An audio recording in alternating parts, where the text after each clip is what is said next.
Welcome into the Friday edition. Robby and Rexrode, 102.5, 106.3, The Game. Broadcasting from the Spring Hill Heating and Cooling Game Nashville studios, keeping your home feeling comfortable all year round. I'm Joe Rexrode, so I'm at microphone 1 in place of Robby Stanley, who is at Disney World with the family. Paul Kaharski in for Robby Stanley. Paul, how you doing? Good morning. Good morning. How we doing? We're doing great. I'm we got happy to be here. I'm happy that Robby's enjoying some sunshine, and let's get to it. And by the way, David Janes in producing because Nick Keyser, he just doesn't want to come in today. Yeah, I guess he just didn't want to show up because Paul's here. I guess I don't know what it is. I think he it might fear be. Me. He might be afraid of you. I think that's what it is. But you know what? You're afraid of me, but at least you come and sit. And You're right. endure. That's true. I am afraid. I'm definitely afraid of you putting compromising pictures of me on the internet. But I do feel like Nick at least comes at you a little bit, you know. So maybe he's just building up some courage to come in here and need an extra time. Give it back into the show. Yeah, build up to it. By the way, real quick before we get into it, is kind of a big week here. By the way, we will have Brian Callahan, Titans head coach, at 7:45 today. We will also have TD at 8:15. We're pushing TD back 15 minutes just to have a gap between the two guests. Before we get into that, though, I assume you guys have done the Disney World thing, Disney World, Disneyland, something like that? I have done California when I was an employee of the Disney company. Not as a parent, though? Like not taking Simon? He was young. But how old? His advantage is, I think he was 6 or 7. They're taking Allison it's as a baby. That is bold. That is Very a bold strategy. Now, we took our middle was 1 year and 2 months. And then, our oldest was like 4, right? And that was a challenge. But I'm going to be very interested to hear how this goes. I think he's going to spend a lot of time just relaxing by the pool, kicking back, reading a book. Yeah. Dozing off. Maybe listening to the show. It show. felt like he had that thought somewhere in his head when he was describing the voyage. Yeah, and I was thinking, what about this child? But they love Disney, man. They go. They've been going to Disney before. The kids. So it'll be interesting. We'll find out about how that goes. You're going to be with us today, Monday, and Tuesday. That's a lot of PK, and we're reacting today. Some will say not enough. That's true. Many will say every time we tweet Many about you, people are saying it's not enough. Every time we tweet about you, someone says, well, I want more PK. Some people say mean things about you, but more people say nice things about you, as far as I can tell. So, Brian Callahan, press conference, coaches, you have to be like incredibly bad to not win your intro press conference or to not impress during your intro press conference. But I was impressed. I thought it was a good presser. Tell me just the first things off the top of your head from yesterday. Brian Callahan introduces Titans head coach. Adam Gase is the bar on the opening press conference where he had the bug-eyed stare and awkward, weird answers. And by the way, a connection with Brian Callahan, the Peyton Manning connection. Yes. And the guy that makes you feel like the Peyton Manning endorsement is not an airtight, great thing. Gase did have some success for a while, but yes, it didn't turn out well in the end. But yes, though in this instance, you certainly feel better about it. Look, he was great. You're going to come away from most of these feeling very good, but he didn't stumble or stutter on anything. He came across at the press conference like you would think he came across in the interview, where he's ready for everything, very comfortable. I liked particularly the themes about energy and guys coming into the building excited to go to work every day, and him fostering an environment where that's the case. And I think that's, some of this stuff's going to be opposite Vrabel, right? And we think Vrabel's environment was a grind to a degree at certain points.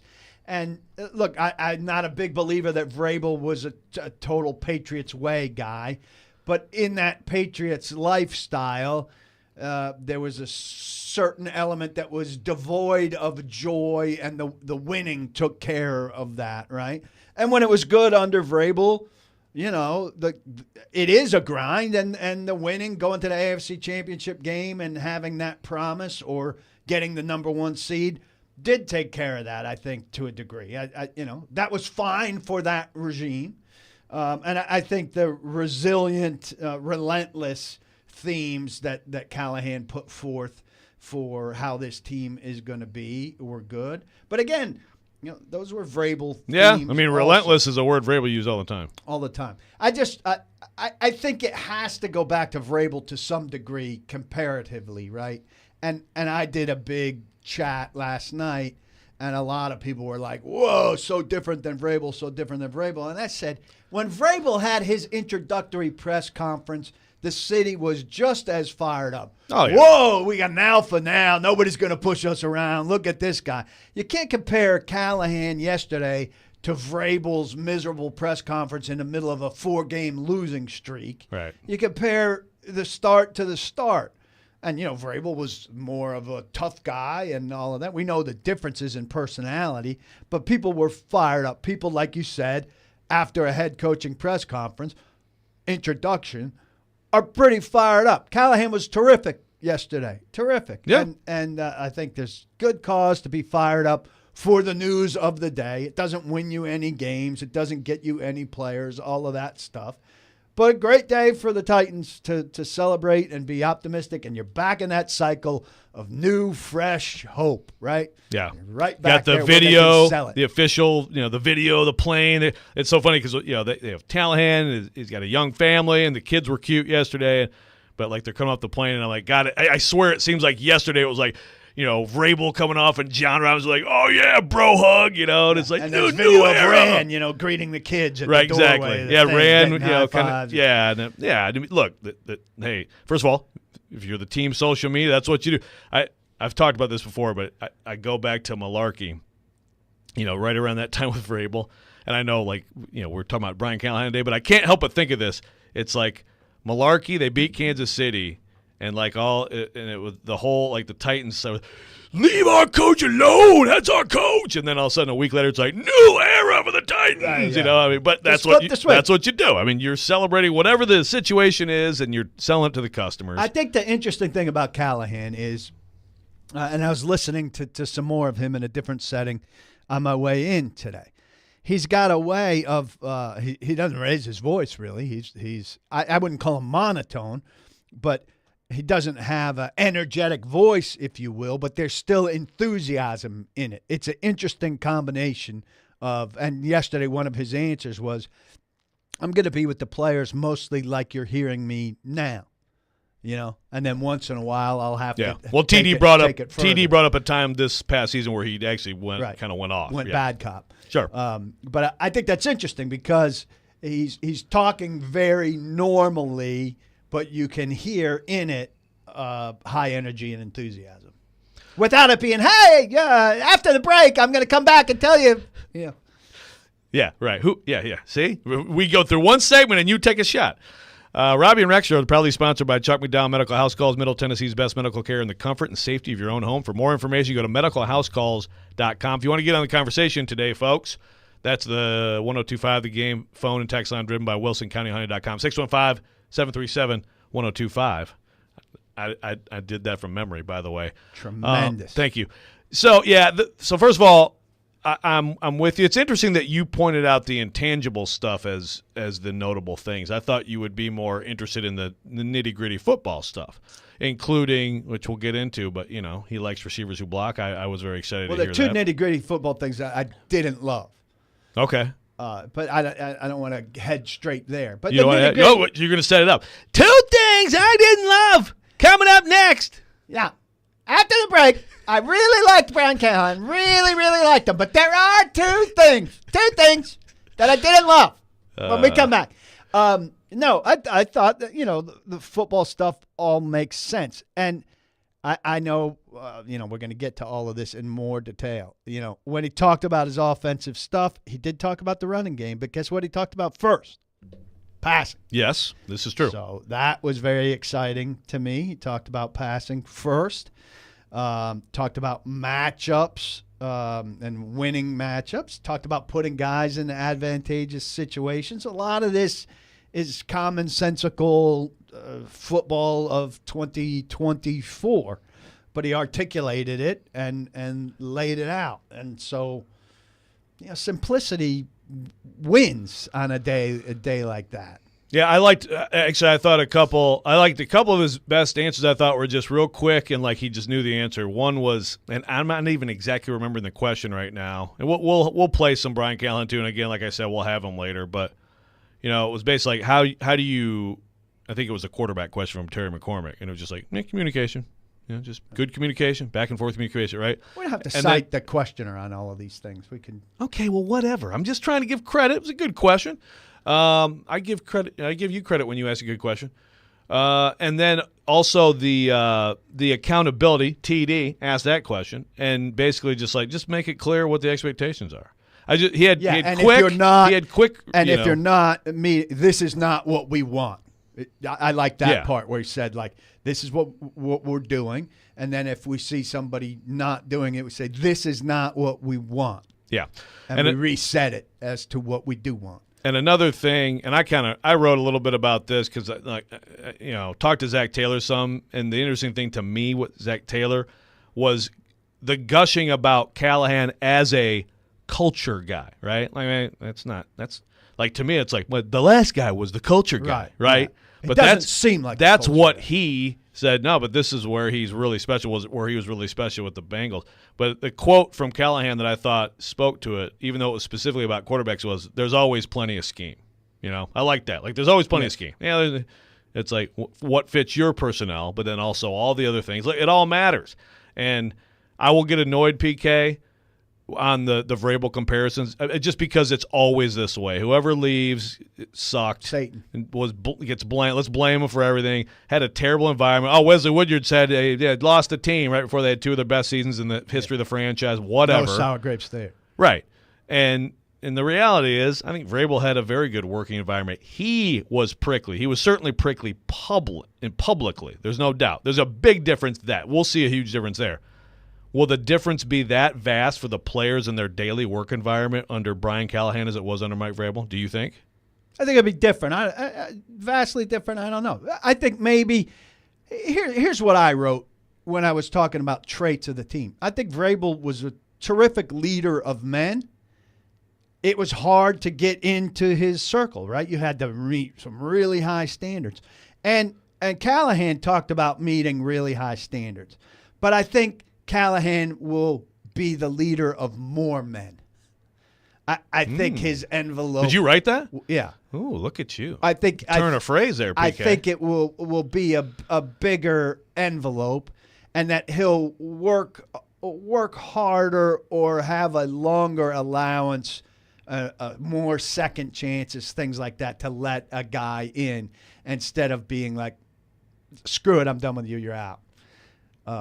Which we know Vrabel was fine with. But to indicate, just to go back to Woodyard for a second, to suggest that, like, you would never hear Derrick Henry, Logan Ryan, Kevin Byard, Taylor Lewan, Jeff Simmons, They've been defending Harold Landry say these things about Mike Vrabel. And if you think he didn't have intense love relationships with those guys, player, coach, strong bonds with those guys, if you're going to let Wesley Woodyard chip away at what was on display on a daily basis between Vrabel and those guys, you're giving Wesley Woodyard way too much credit. All right. When we come back, we're going to get into a little bit of it. One staff higher potential in particular that was brought up yesterday that it continues to be very interesting. Robby and Rexrode, 102.5, 106.3 The Game.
That was Brian Callahan after a wonderful question by Paul Kaharski about Will Levis, the quarterback he has inherited. Welcome back in, Robby and Rexrode, 125-1063, The Game. And if you want to get on this text line, phone line, driven by WilsonCountyHoney.com, 615-737-1025. Joey from Bellevue says, first of all, it's great to have you on, PK, but also, when will we get to hear from positive PK about the Titans' new direction? Maybe Tuesday. Okay, maybe we can set up Tuesday. Let We'll positive see. let it marinate a little bit for positive PK. I know last time that we had him on, the producer who's not here had a lot of trouble with the sound. There was a big echo, and so maybe we'll have to stay after and practice. See if. So you're not even going to name. He's the producer who will not be named now too. He's not here, so he shall not be named. I mean, he's really in my doghouse. Where is he right now? Is he getting like a breakfast burrito somewhere? Probably, I think so. I mean, he's probably at Dunkin' right now. I mean, he better be getting us some stuff. Yeah, exactly. Right? I expect a good coffee. Right? I like a Bismarck. That's what I expect. A Bismarck. That's a very underrated. Good call on the Bismarck. Bear Claw, please. Bear Claw me. So what were your thoughts there, PK, on his thoughts, Brian Callahan's thoughts on Will Levis? Enthusiastic. I heard him elsewhere also talking about, and this is uncommon, that he looked at the draft quarterbacks coming out.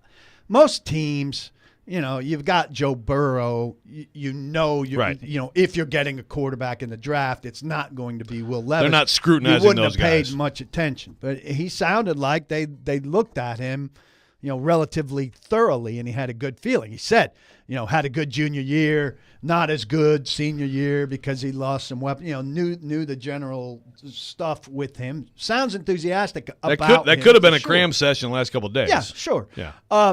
The thing to me about him, and look, we'll be thorough with this, but he several times already has talked about accuracy being one of the most important things in his offense, in what he intends to do. Will Levis, under 59% as a rookie, early, obviously, bad weapons, bad protection factoring in.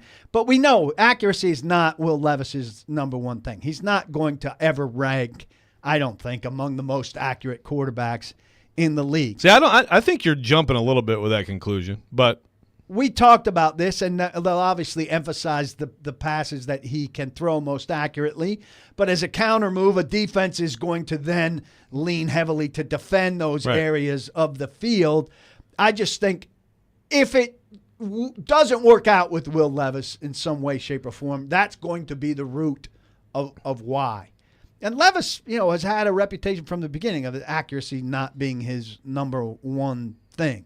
So that's my one concern going in to the Callahan-Levis relationship is Will's accuracy. Yeah. Yeah, I mean, I hear you. It's not, as we talked about, he has tremendous arm talent, as Brian Callahan talked about it too. I don't know that I'd sit here and say, yeah, he's just not good.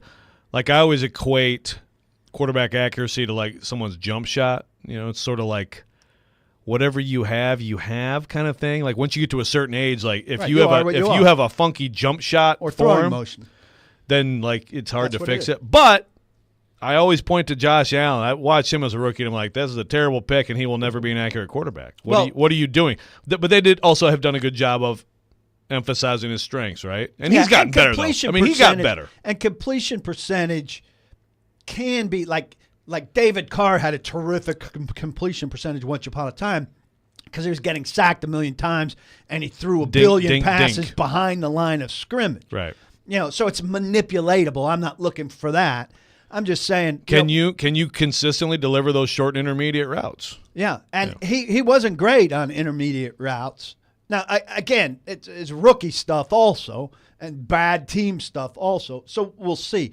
But he's never going to be top 5 in completion percentage, I don't think. Yeah, that's probably fair. I feel like if there was one thing that Brian Callahan could, fix, so to speak, it would be just the turnover, right? Like making sure that you cut down on those death picks, on those taking a little bit too much of a chance at times.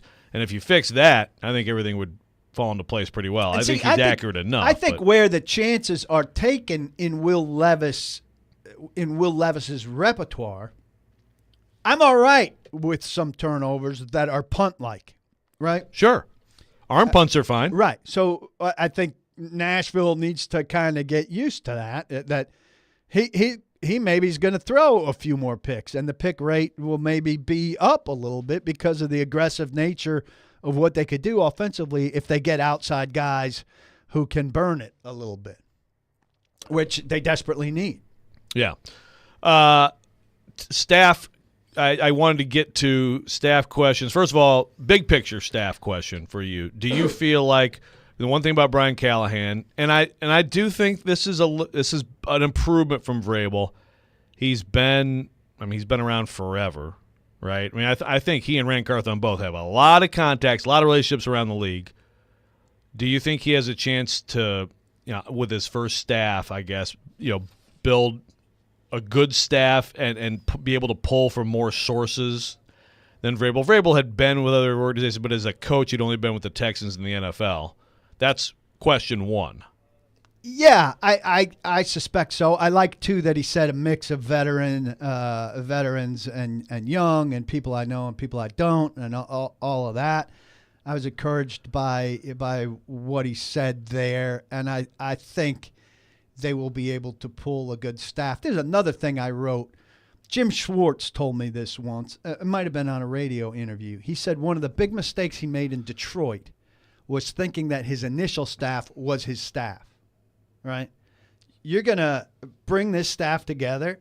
It should be a better quality initial staff maybe than we've seen. But you got to know, like, hey, this tight end coach I'm bringing in, I'm optimistic about. I don't know him. But we might not jive. It might not be good. Right. And I got to be willing, and maybe Rand Carthon's oversight will help here because, Vrabel's loyalty in some instances came out of a good place. I'm responsible for this guy and his family and all of that. I see promise in him. Maybe it's not that bad. I alone can fix it, kind of thing. And you've got to be maybe a little quicker to make the change. That's what Schwartz was indicating. Like, well, I thought my staff was my staff. But actually, it's a living organism, and you've got to be willing to evaluate changes. And your staff in year 3 shouldn't be your staff from year 1. Yeah, that's interesting. So on his staff, my second question for you, he couldn't say much, obviously, about Bill Callahan. He can't say anything right now. But, he did. I thought it was an interesting question. Have you ever thought about interviewing your dad? Who asked that one? We're going to give credit to all the questions. Who asked that question, PK? I don't think that's a great question. I like that one. He's not going to interview his dad. If his dad's available, his dad's got the job. It's an interesting question. I like the question. But what any thoughts at all from the way he responded to things yesterday? I mean, I believe Bill Callahan will be here. I had already had that exchange, and that he couldn't say anything about him because he's under contract. I don't think it's automatic. I'm trying to look to see if there's been any compensation for an assistant coach historically. Yeah, I can't think of an instance, but why couldn't there be? Why couldn't there be a 7th? No. Give him a 7th. It could be. Well, I think it'd probably take more than, maybe a swap of something higher or whatever. Same round swap. But, maybe an audience out there who's got more time than we do while we're talking to examine it could tell us. Because I do think there's been something that helped get an assistant out. It rings a bell for me, but I can't remember what it was. But I think it would take that.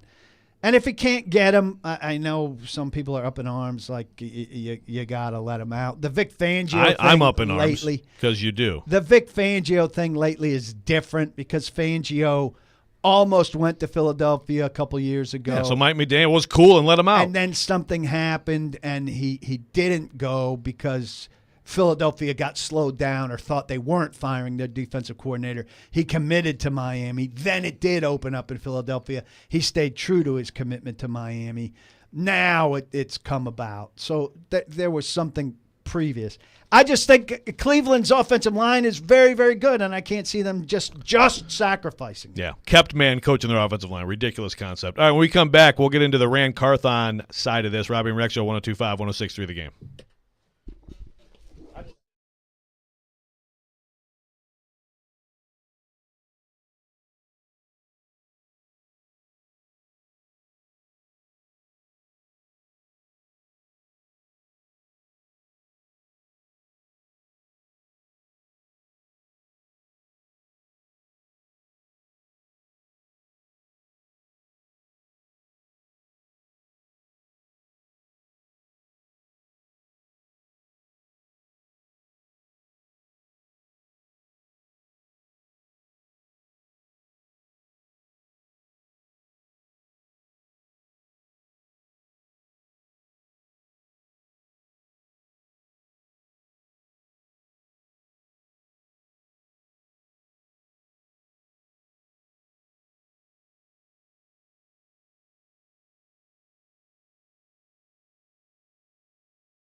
Welcome back in, Robby and Rexrode, 102.5, 106.3 The Game. Paul Kaharski in for Robbie Stanley, the Stanley family down at Disney World. And look who's here. Nick Keezer's Nick here. is in.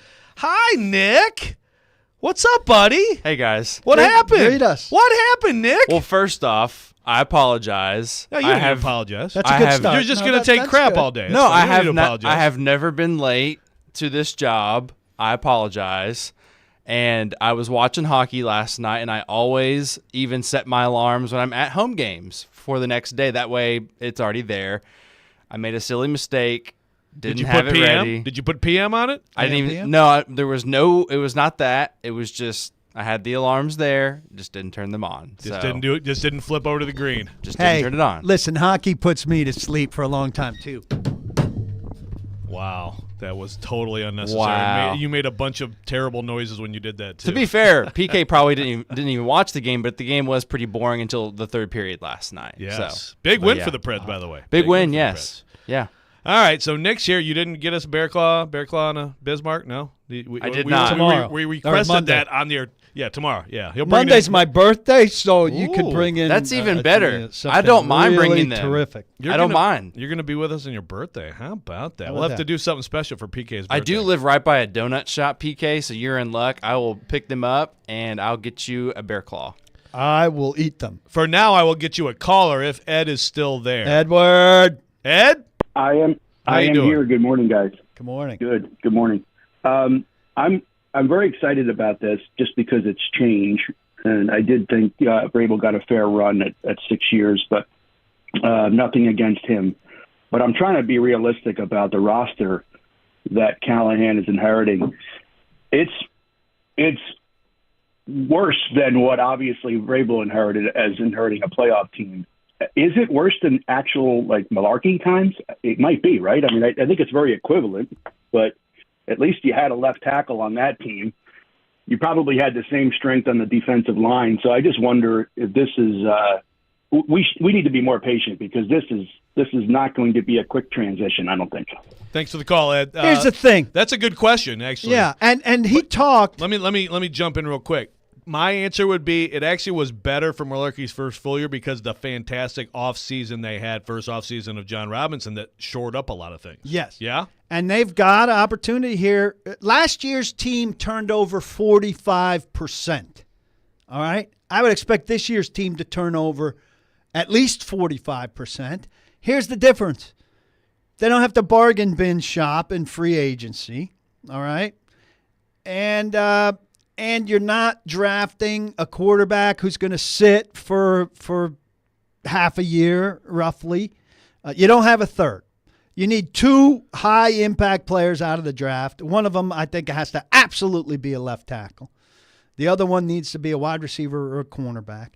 And you need to do some damage in free agency. And look, a lot of premier position players do not get to free agency. Wide receiver thin, left tackle non-existent. But you can do some damage on the offensive line. There are centers, guards, even a couple right tackles.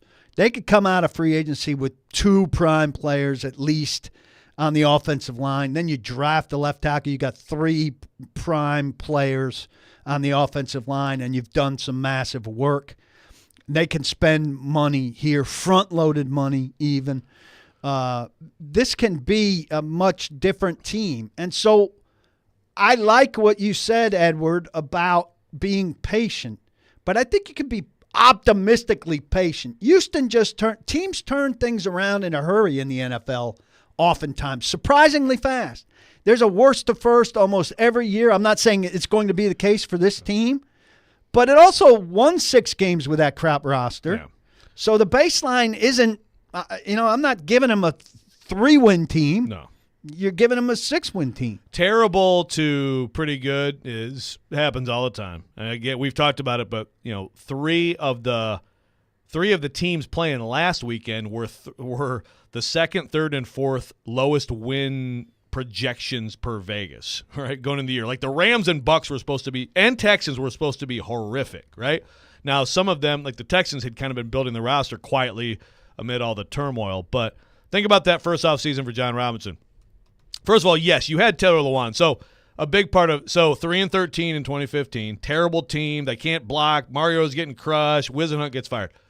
So they have Taylor Lewan. That is the one thing they had that was a commodity. People weren't sure he came of age, right, in 2016. But you got Ben Jones, you got Jack Conklin, and your guards were okay. But that alone, it's so much about that, right? Like, to me, yes, DeMarco Murray and other things they did for sure in that offseason helped. Well, DeMarco Murray was very important. But to me, it was all about all of a sudden you have a competent offensive line and everything looks better offensively, right? Yes. I mean, that offense looked totally different. And so they win 9 games. They should have won the division that year. Going from 5-27 in 2 years. I mean, the NFL is not here's the long rebuilding process. Now, good to great, which is a Vrabel favorite of yours, now that's way harder. But, yeah, the expectation should be they have a good offseason, and then they're competitive next year, and they are fighting for a playoff spot. That's my expectation. Here's another thing that they have next year. Chicago, New England, the Jets, the Commanders. Right. You should win, if you're on the right rebuilding track, you should beat those teams. That should be 3-1 there at least. It's always a dangerous thing to say stuff like that, but yes. But not knowing what anybody does, right? But if your rebuild track is better than those teams' rebuild track, there's a lot. There's plenty of uncertainty in New England. There's plenty of uncertainty with the Jets, who are always a mess. There's plenty of uncertainty in Chicago and Washington. Is your uncertainty better than their uncertainty? Yeah, you would hope at the end of player acquisition season, the answer is yes. Speaking of player acquisition season, Rand Carthon also, of course, talked yesterday, and he had here's an interesting comment he had about the collaboration.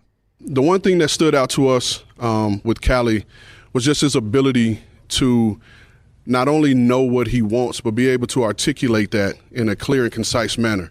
And what that would allow us to do, it allow our players to understand what their roles are and go out and execute and play fast, which is what we're going to do. But the only other side of that, as a scout, as a personnel guy, it gives us the ability to know what we're going out to hunt for. And one thing that we keep talking about here as our group is hunting at the same time isn't the same as hunting together. And under Brian Callahan, we will be going out and hunting together. That was Rand Carthon talking about Callie. Is everybody going to call him Callie? Everybody call How do him we Vrabel spell Braves? Callie? Can we ask him that? So I wrote today off this at The Athletic, and I wrote it Cally, but it is a very fair question. And the fact that he went to he played at UCLA. I think it might be I. You could make the case for Callie. You could make the case for Cali, like Callie. I think it's got to be let's 2 take L's, bets though. on this. I think it's Calli. Okay. Well, I mean, we can ask. I mean, this is Let's ask him. one This of is the the amazing deep questions. Yeah. dive that we're going to do. But I mean, we don't want to ask the same questions that were asked at the press conference, right? So we have to come up with some creative Right. stuff. I've got some stuff. Okay, so Callie, I Callie think that's a question's good a fair question. And it's a quick answer. It's Yeah. not going to spend a lot of time on it. So was Let's Rand parse Carthon this. taking a shot at Mike Vrabel there? Yes. He was. But what does Okay. this mean? Hunting at the same time isn't the same as hunting together. What does it mean? Okay, so I feel like it's Michael talking in the office a little bit. Yeah.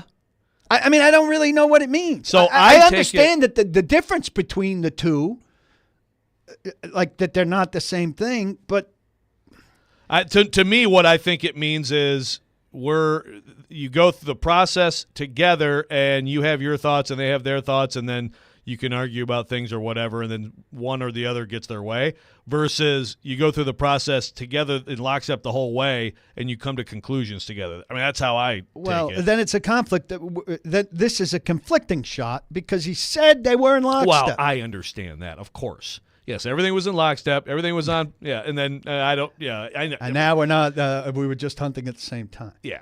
And again, Rand didn't say that's how it used to be, Right. but he did make the comparison of hunting at the same time, hunting together, which makes you think of what just happened, right? So and we know that last year it was just not a Good totally, situation. yeah. And they said as much. Here's another thing, though, about this, hunting together. This is a very kumbaya, everything is going to be agreed upon. That's and what intro pressers are. Yes. Right. But somebody sent me a clip of Vrabel from his introductory press conference at which he said, we're not always going to agree, and we're going to come out of meetings sometimes having disagreed, and somebody will make a decision and we'll move on. Mm-hmm. And they were like, look how different this is than Callahan. And I said, I hate to break it to you, but they're going to come out of Callahan and Carthon are going to come out of meetings sometimes having disagreed, and somebody's going to have made a decision. Hope so. Somebody's going to have made a decision, and the person who's going to have made the decision is Carthon. Yeah. Yeah, believe me, like if everybody's always agreeing, that means That's it's terrible. just a bunch of yes men, and you're going to be bad. Yeah, exactly. You better have disagreements. Yeah, again, it's like you always want to compare the last thing unfavorably to what you have now, for sure. But I feel like I don't think this slogan should be put on T-shirts. Hunting. I don't think this is my man catch no balls. In terms of like. I think if you came up with a funny silhouette cartoon to go with it, with some confusion, like an orange hunter's hat or something, and like Elmer Fudd, James Bond, like back-to-back rifle thing with the big hat, it could be made funny. But I don't know that it's the giant cohesive catchphrase. It misses the mark a little bit for me. All right, when we come back, Call Your Shot Friday. PK's got some shots to call, too. Robby and Rexrode, 102.5, 106.3 The Game.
The sports weekend has arrived. You know what that means. Shoot your shot. It's time for Call Your Shot Friday with Robby and Rexrode on ESPN 1025 The Game and the Game Nashville app. It's that time of the week. Call Your Shot Friday here on Robby and Rexrode 1025 1063 The Game. We need bold predictions. This is something that sometimes Nick, struggles with the boldness. So you know what? We're going to go right to you, Nick. Since we have a special day with PK in for Robby, we're going right to Nick Keyser's shots. Let's do it. Let's go. What about last week's, though? Oh, gosh, that's right. Gosh darn it. See, me on mic one is just a disaster. But you know what? We haven't had any mutes yet. You've done well, Joe. Thank you. How would you know? I do know. I was still listening to you. All right, let's go with my shots last week. Baker Mayfield, 400 yards passing against the Lions. He almost did. I think he had like 370.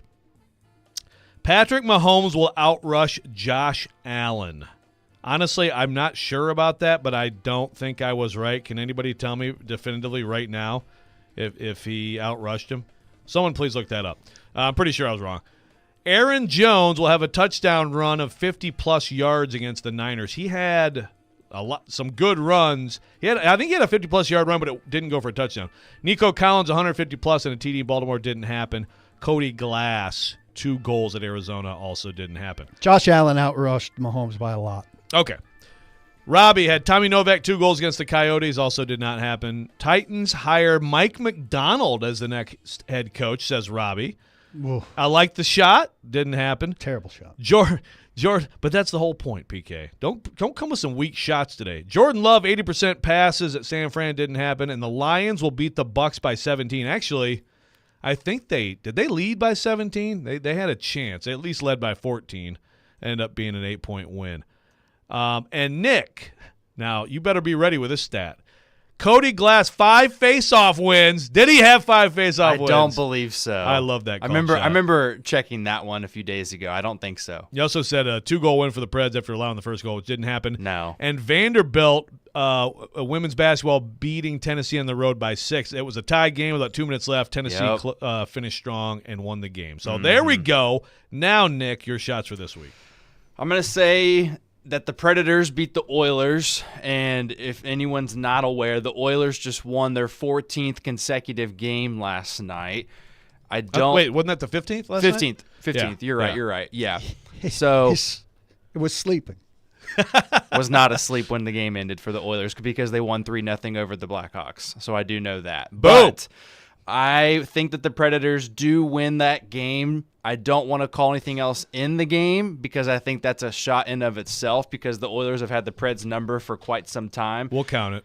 The other thing I would say, I'm going to go back to an upset with the same team, Joe, because they're playing South Carolina. I think that would be a very fun matchup to see the Commodores upset the South Carolina Gamecocks this weekend. So give me the Vandy women's team over South Carolina.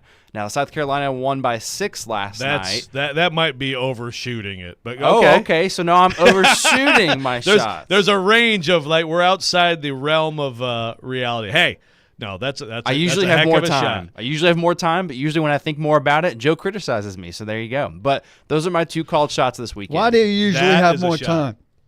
I usually am here on time, PK. Okay. So that's okay. More time provided by yourself. I got you. Yes. PK, you got some shots? Yes. Travis Kelce's going to score not once, but twice. Oh, my goodness. And that's because the NFL's scripted, as we know. So we can get Taylor and shirtless Jason Kelce going nuts. Extra Taylor. Yep. The box is, I don't think, open, so Kelce will have a hard time Jason will have a hard time getting out into the crowd in Baltimore, I think. Oh, God.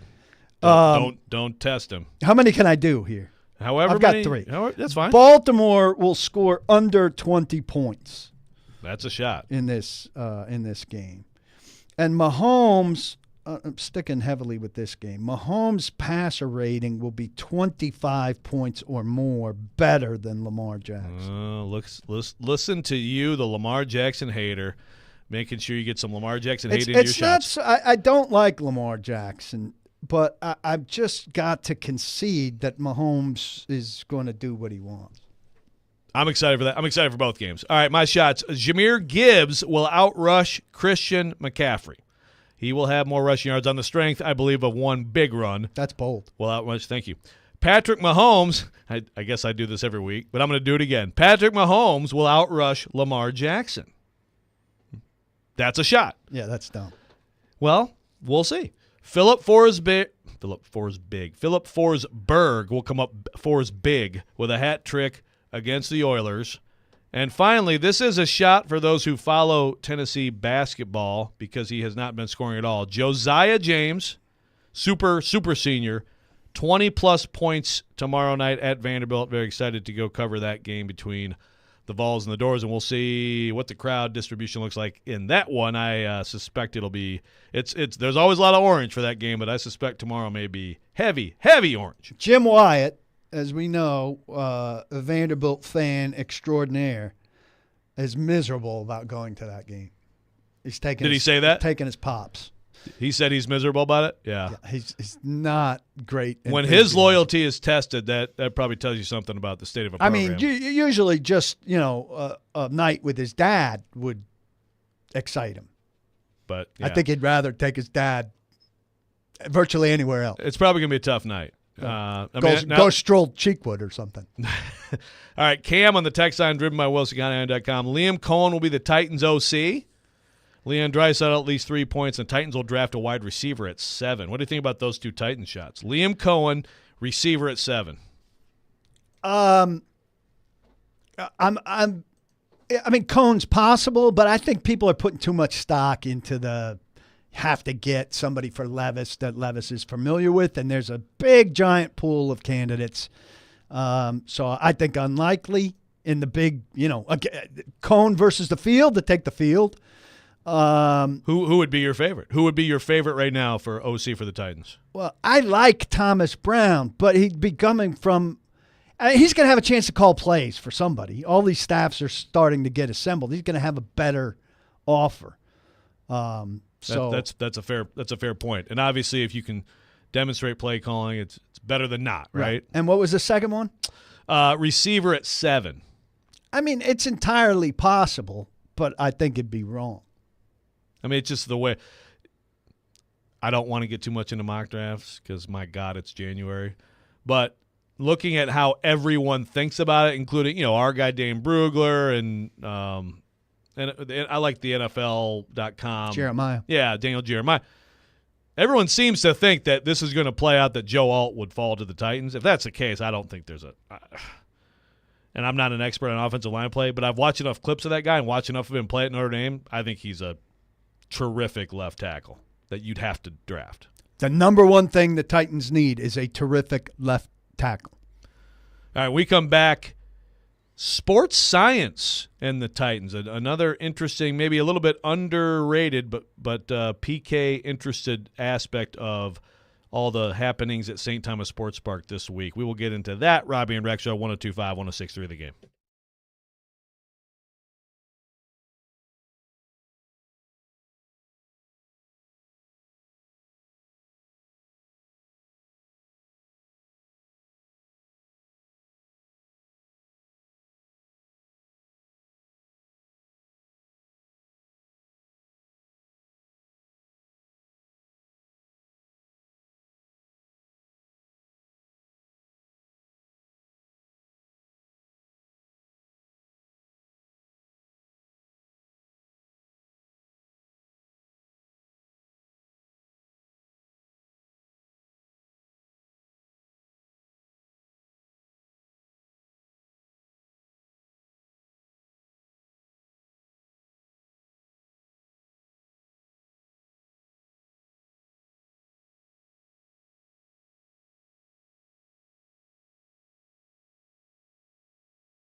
Welcome in, second hour. Robby and Rexrode, 125-106.3 The Game. Proudly sponsored by Chuck McDowell and Medical House Calls, Middle Tennessee's best medical care in the comfort and safety of your own home. For more information, go to medicalhousecalls.com.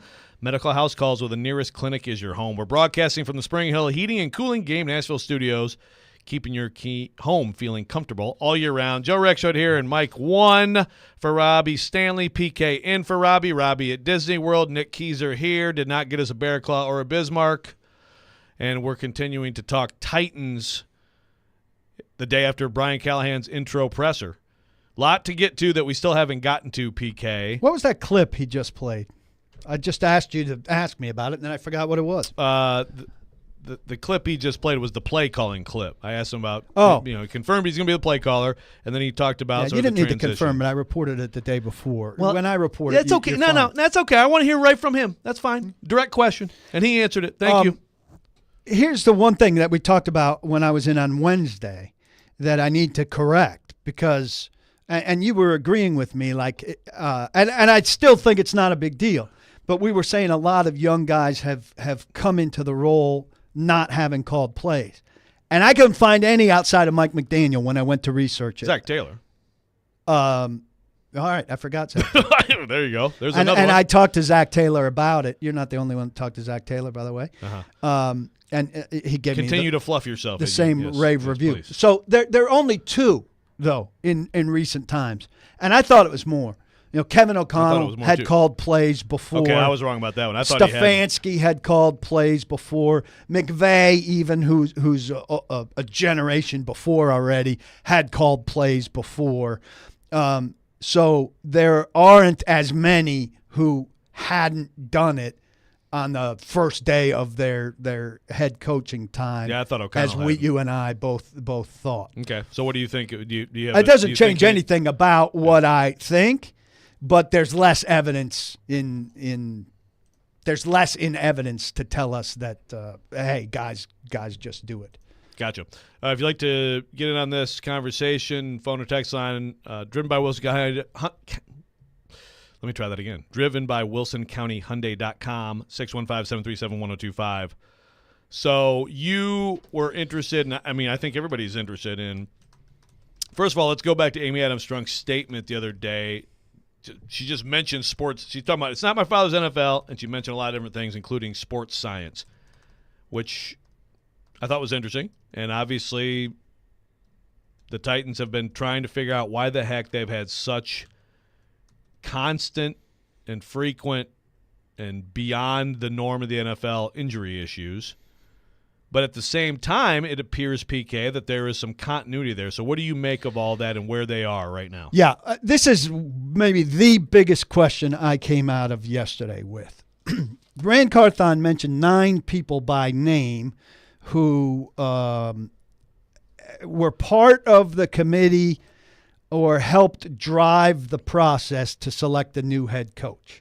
One of the people he mentioned was Todd Torricelli, the vice president of sports medicine, okay? Who has been there. Who was a Rustin Webster guy. He was Quite brought in by Rustin Webster. Now, everything I know about Todd Torricelli is that he's really good. Have to say, though, I don't know Todd Torricelli at all. I'm not allowed to know him. You're not allowed to know him. We're not allowed anywhere near him. I say hello every time I see him because I want him to know who I am. I think he does. But it's not like the old days. Brad Brown was the guy before him. I knew Brad Brown a little bit. It was an NFL where you were allowed to, have a little bit of a personal relationship with the guy. Or Jeff Kaplan, his assistant, who went on to be the guy with the Texans. All right. Not that I was talking to them about injuries, but I knew a little bit about their lives. So, look, Todd Torricelli may be the best sports medicine guy in the NFL. He did just win the award, right? 2 years ago? At some point in time. And his reputation says that he's good, all right? But the restructure of the power with the Titans just happened, all right? Rand Carthon now oversees the whole medical operation. There are 2 tiers to this.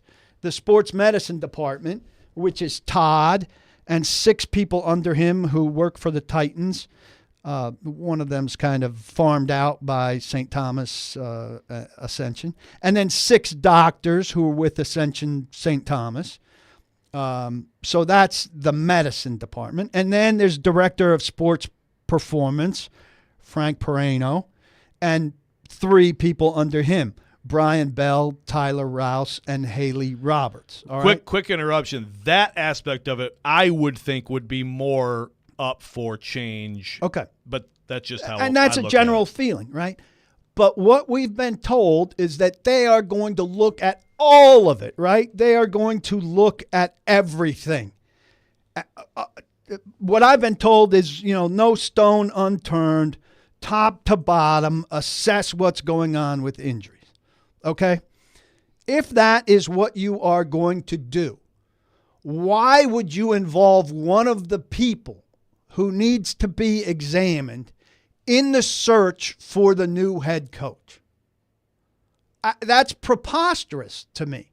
So Todd Torricelli, again, who I don't know at all. Is it not possible that they've gone through the process of? How could they have gone through the process when Rand just got medicine under his purview?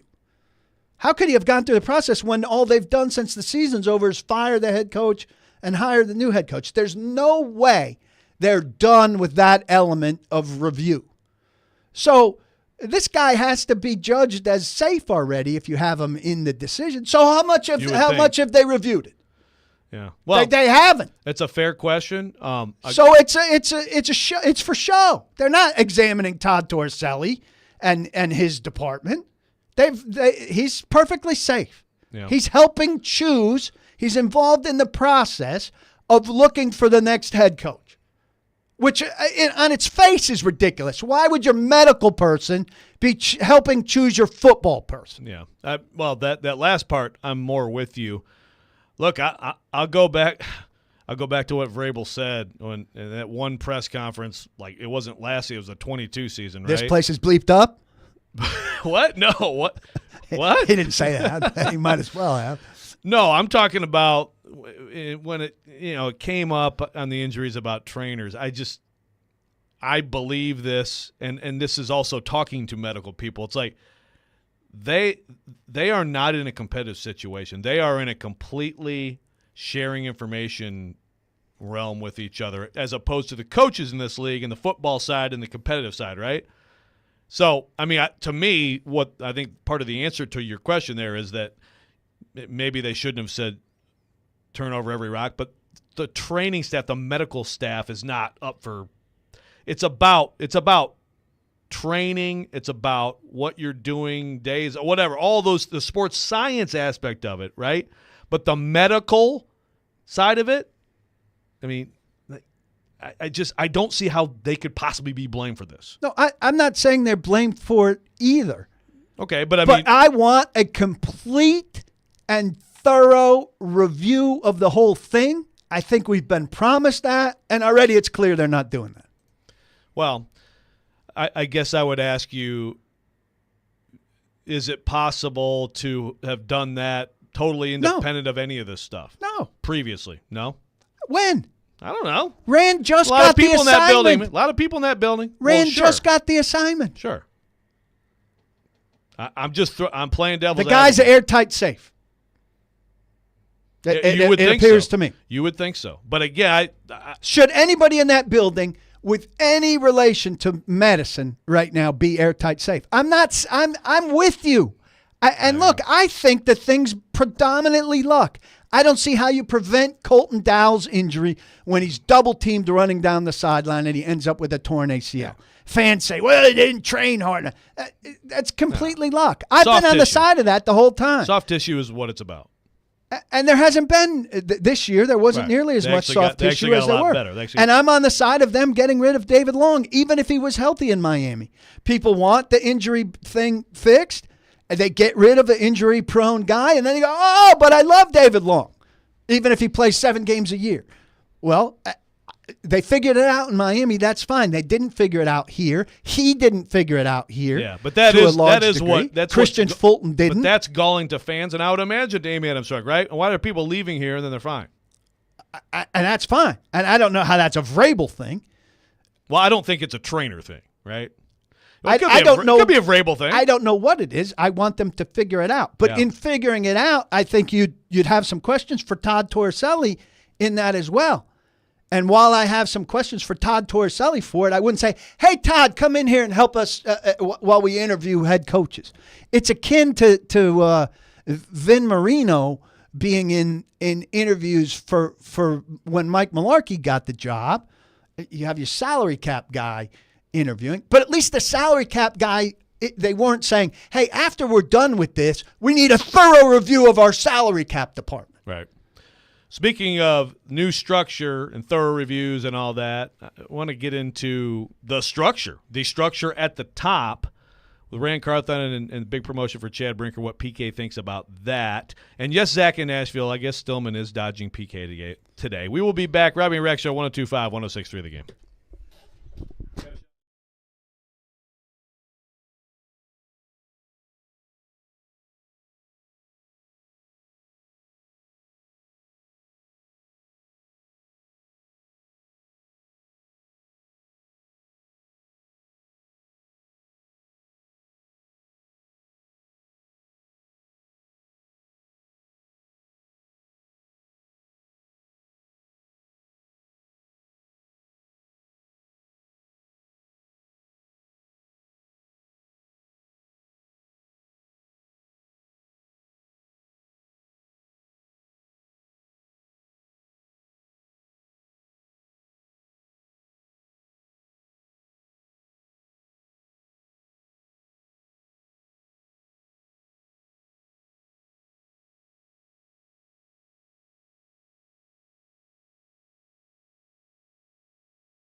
Brian, you obviously worked with a lot of great wide receivers in Cincinnati.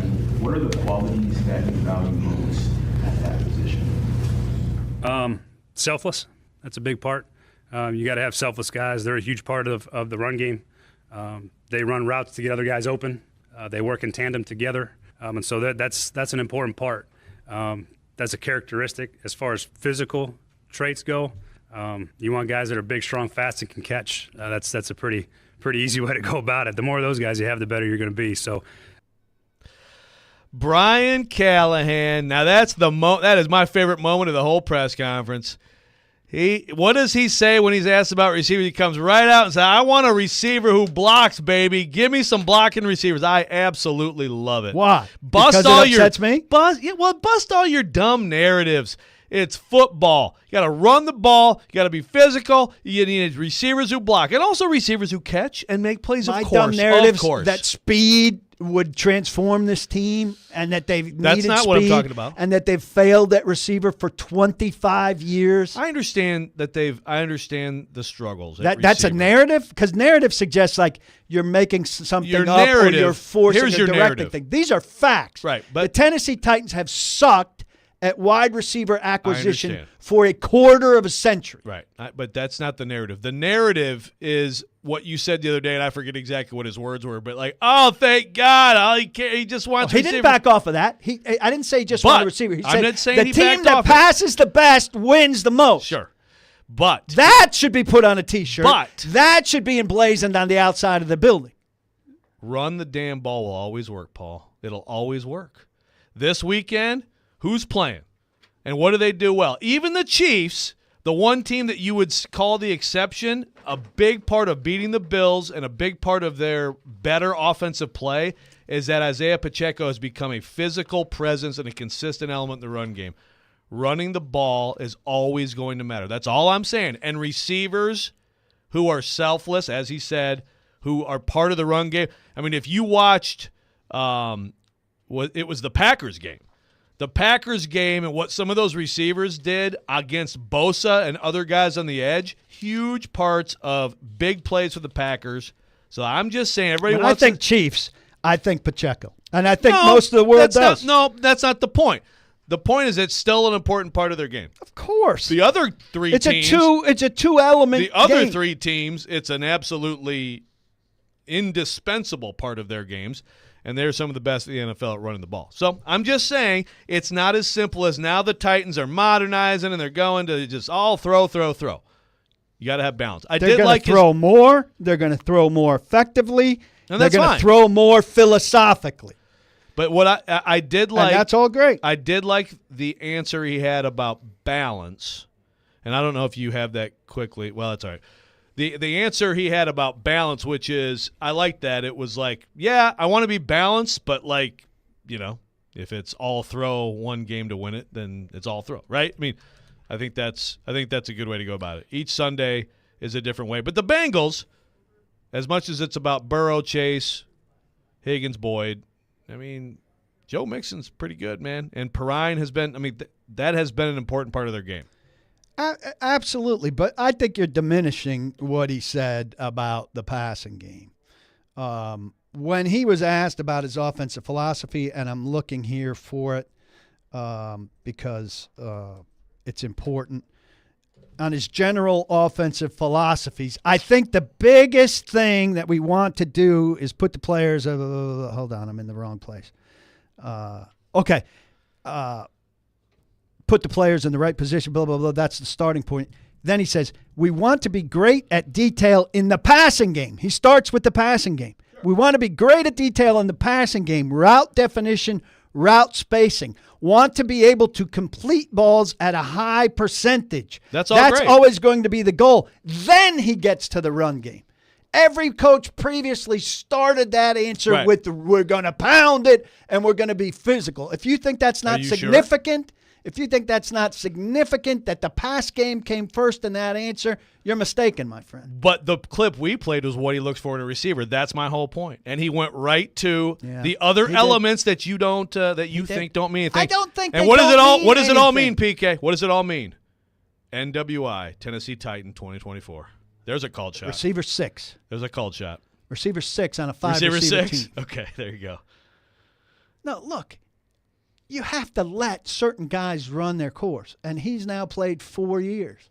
It's time for the next guy who's like NWI, who conceivably has more upside. You've got to agree I'm mostly with that. messing with you. You've got to agree with that. No, Say you agree with it. Get it on the record. Yeah, ish. Andrew says, Joe, are you effing high? The Chiefs are great because of Pacheco. Yeah, that's what I said, Andrew. I said the Chiefs are great because of Pacheco. He wants that's Pacheco. what I When said. he ranks the Chiefs, he puts Pacheco first. Yeah. And the special teams returner second, and then maybe Mahomes. The one thing that didn't come up yesterday that we've heard over and over and over and over from every damn coach of this team, maybe Wisenhunt didn't emphasize it that much. You know what words we didn't hear yesterday strung together? I don't think. Play better, coach better? Special teams. That's true. Here's a guy that understands that special teams don't key everything. They don't. Special teams are less significant than they've ever been outside of kicking. Get yourself a kicker who can work, which the Titans ignored for far too long before Nick Folk. But don't tell me that special teams. Boy, the special Vrabel teams talked were about awfully special costly teams. to the Titans this past year. Yeah. Be sound. But don't make it like it's a third of your team. It's not a third of your team. Go look at the snaps. The punt is the most important play in football, Paul. No, that is interesting that there wasn't much talk. Also, we haven't talked about it today, and it was not talked about a lot. You asked about a 4-3. He didn't 3-4 I asked about. Or whatever. You asked which one, right? And he's like, yeah, it's basically all multiple. What did you come away with any feeling? Did you come away feeling that it's more likely than not that he'll sort of end up with the veteran D coordinator, maybe who's been a head coach, maybe not, but sort of, there you go. That's your side of the ball. I wanted to kind of ask that, but I don't think he's going to say, yeah, I'm going to have a head coach on defense and not be over there as much. I mean, I think it's interesting that he says, I know what gives me problems offensively, so that's what we're going to do defensively. That makes sense, but it doesn't really help you articulate what your defensive system is or looks like. Multiple, variable, all of that. But to be that multiple, you need guys who are functionally multiple. And this team doesn't have a ton of Danico Autry's and Harold Landry's. What do you think about So there's a lot of work to be done there. Do you think it's possible Shane Bowen is the Titans defensive coordinator next season? I don't think he I don't know why this is such a popular question. I sure hope not. I like Shane a lot personally, but they got a chance to reset here and they can do better than Shane. I think Skylar brings up a good point on the text line. This is one thing where I think it's like flip-flop from what you usually hear, right? Just go back to that for a second. You're removing yourself from Vrabel. There are a lot of FUs to Vrabel in the undertones of all of this. And then you bring back a chief lieutenant. Well, there's going to be some, but there's going to be some. But they're going to be mostly low ranking. I don't think, or the very best position coaches, which would be Terrell Williams, which would be who is interviewing or has interviewed, I think, for the DC job with the Bears. Yeah. But he's one of the best position coaches there. Charles London maybe would qualify on that end. Otherwise, it's usually low-ranking people to fill out the staff. So one thing that coaches say, this did strike me yesterday. Coaches always talk about, you got to be able to run the ball when, 3rd and 1, holding a 4-minute offense. You got to be able to, right? I thought it was interesting that Brian Callahan yesterday said you got to be able to throw the ball when you know everybody knows you have to throw the ball. It was kind of an interesting flip-flop. So yeah, look, he was talking passing. I understand. Look, hey, I'm all for it. More efficiency, great route concepts, all that stuff. But again, I think my biggest pet peeve with all this, PK, is this belief by some fans that that Vrabel for his entire coaching career is just going to be like, run, run, run. He had Derrick Henry. Oh, I agree. He had a fantastic But they were allowed to do better at wide receiver. They had a great wide receiver. They flushed him down the toilet. Oh, that wasn't him. No argument. That was his boss. But it's one of the stupidest moves in franchise history.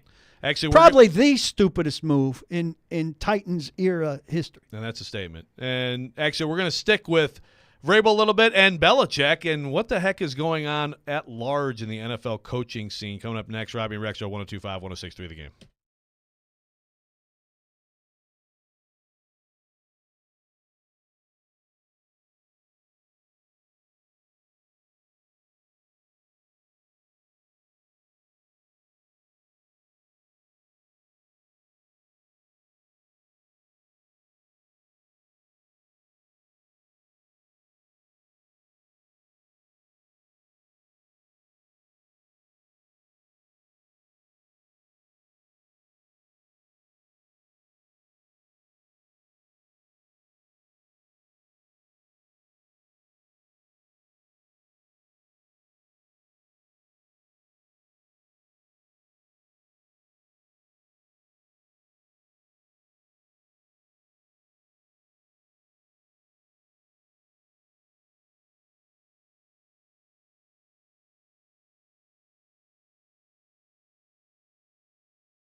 Tune in to 93.3 Classic Hits tomorrow night for MTSU men's basketball. The Blue Raiders are at home facing FIU. Pre-game beginning at 4:30, tip-off at 5. Coverage also available on the 93.3 Classic app and at 93.3classichits.com. Tune in to 94.9 The Fan tomorrow for Vanderbilt men's basketball. Commodores take on the Vols. Tennessee coming in at home. Tip-off at 5, pre-game 4:30. Coverage also available on the 94.9 The Fan app. Some big-time hoops coming up this weekend. And welcome back into Robby and Rexrode. Paul Kaharski in for Robby. PK, Mike Vrabel does not have a job right now. Bill Belichick does not have a job. Everybody thought he was going to Atlanta. Raheem Morris is kind of the surprise announcement as coach. Dave Canales gets the Panthers job, I guess, before Vrabel interviewed with them, I believe. Before. So we're sitting here looking at Washington Commanders, Seattle Seahawks. I don't think there's going to be anything else. Commanders are going Ben Johnson, if not Ben Johnson, Aaron Glenn.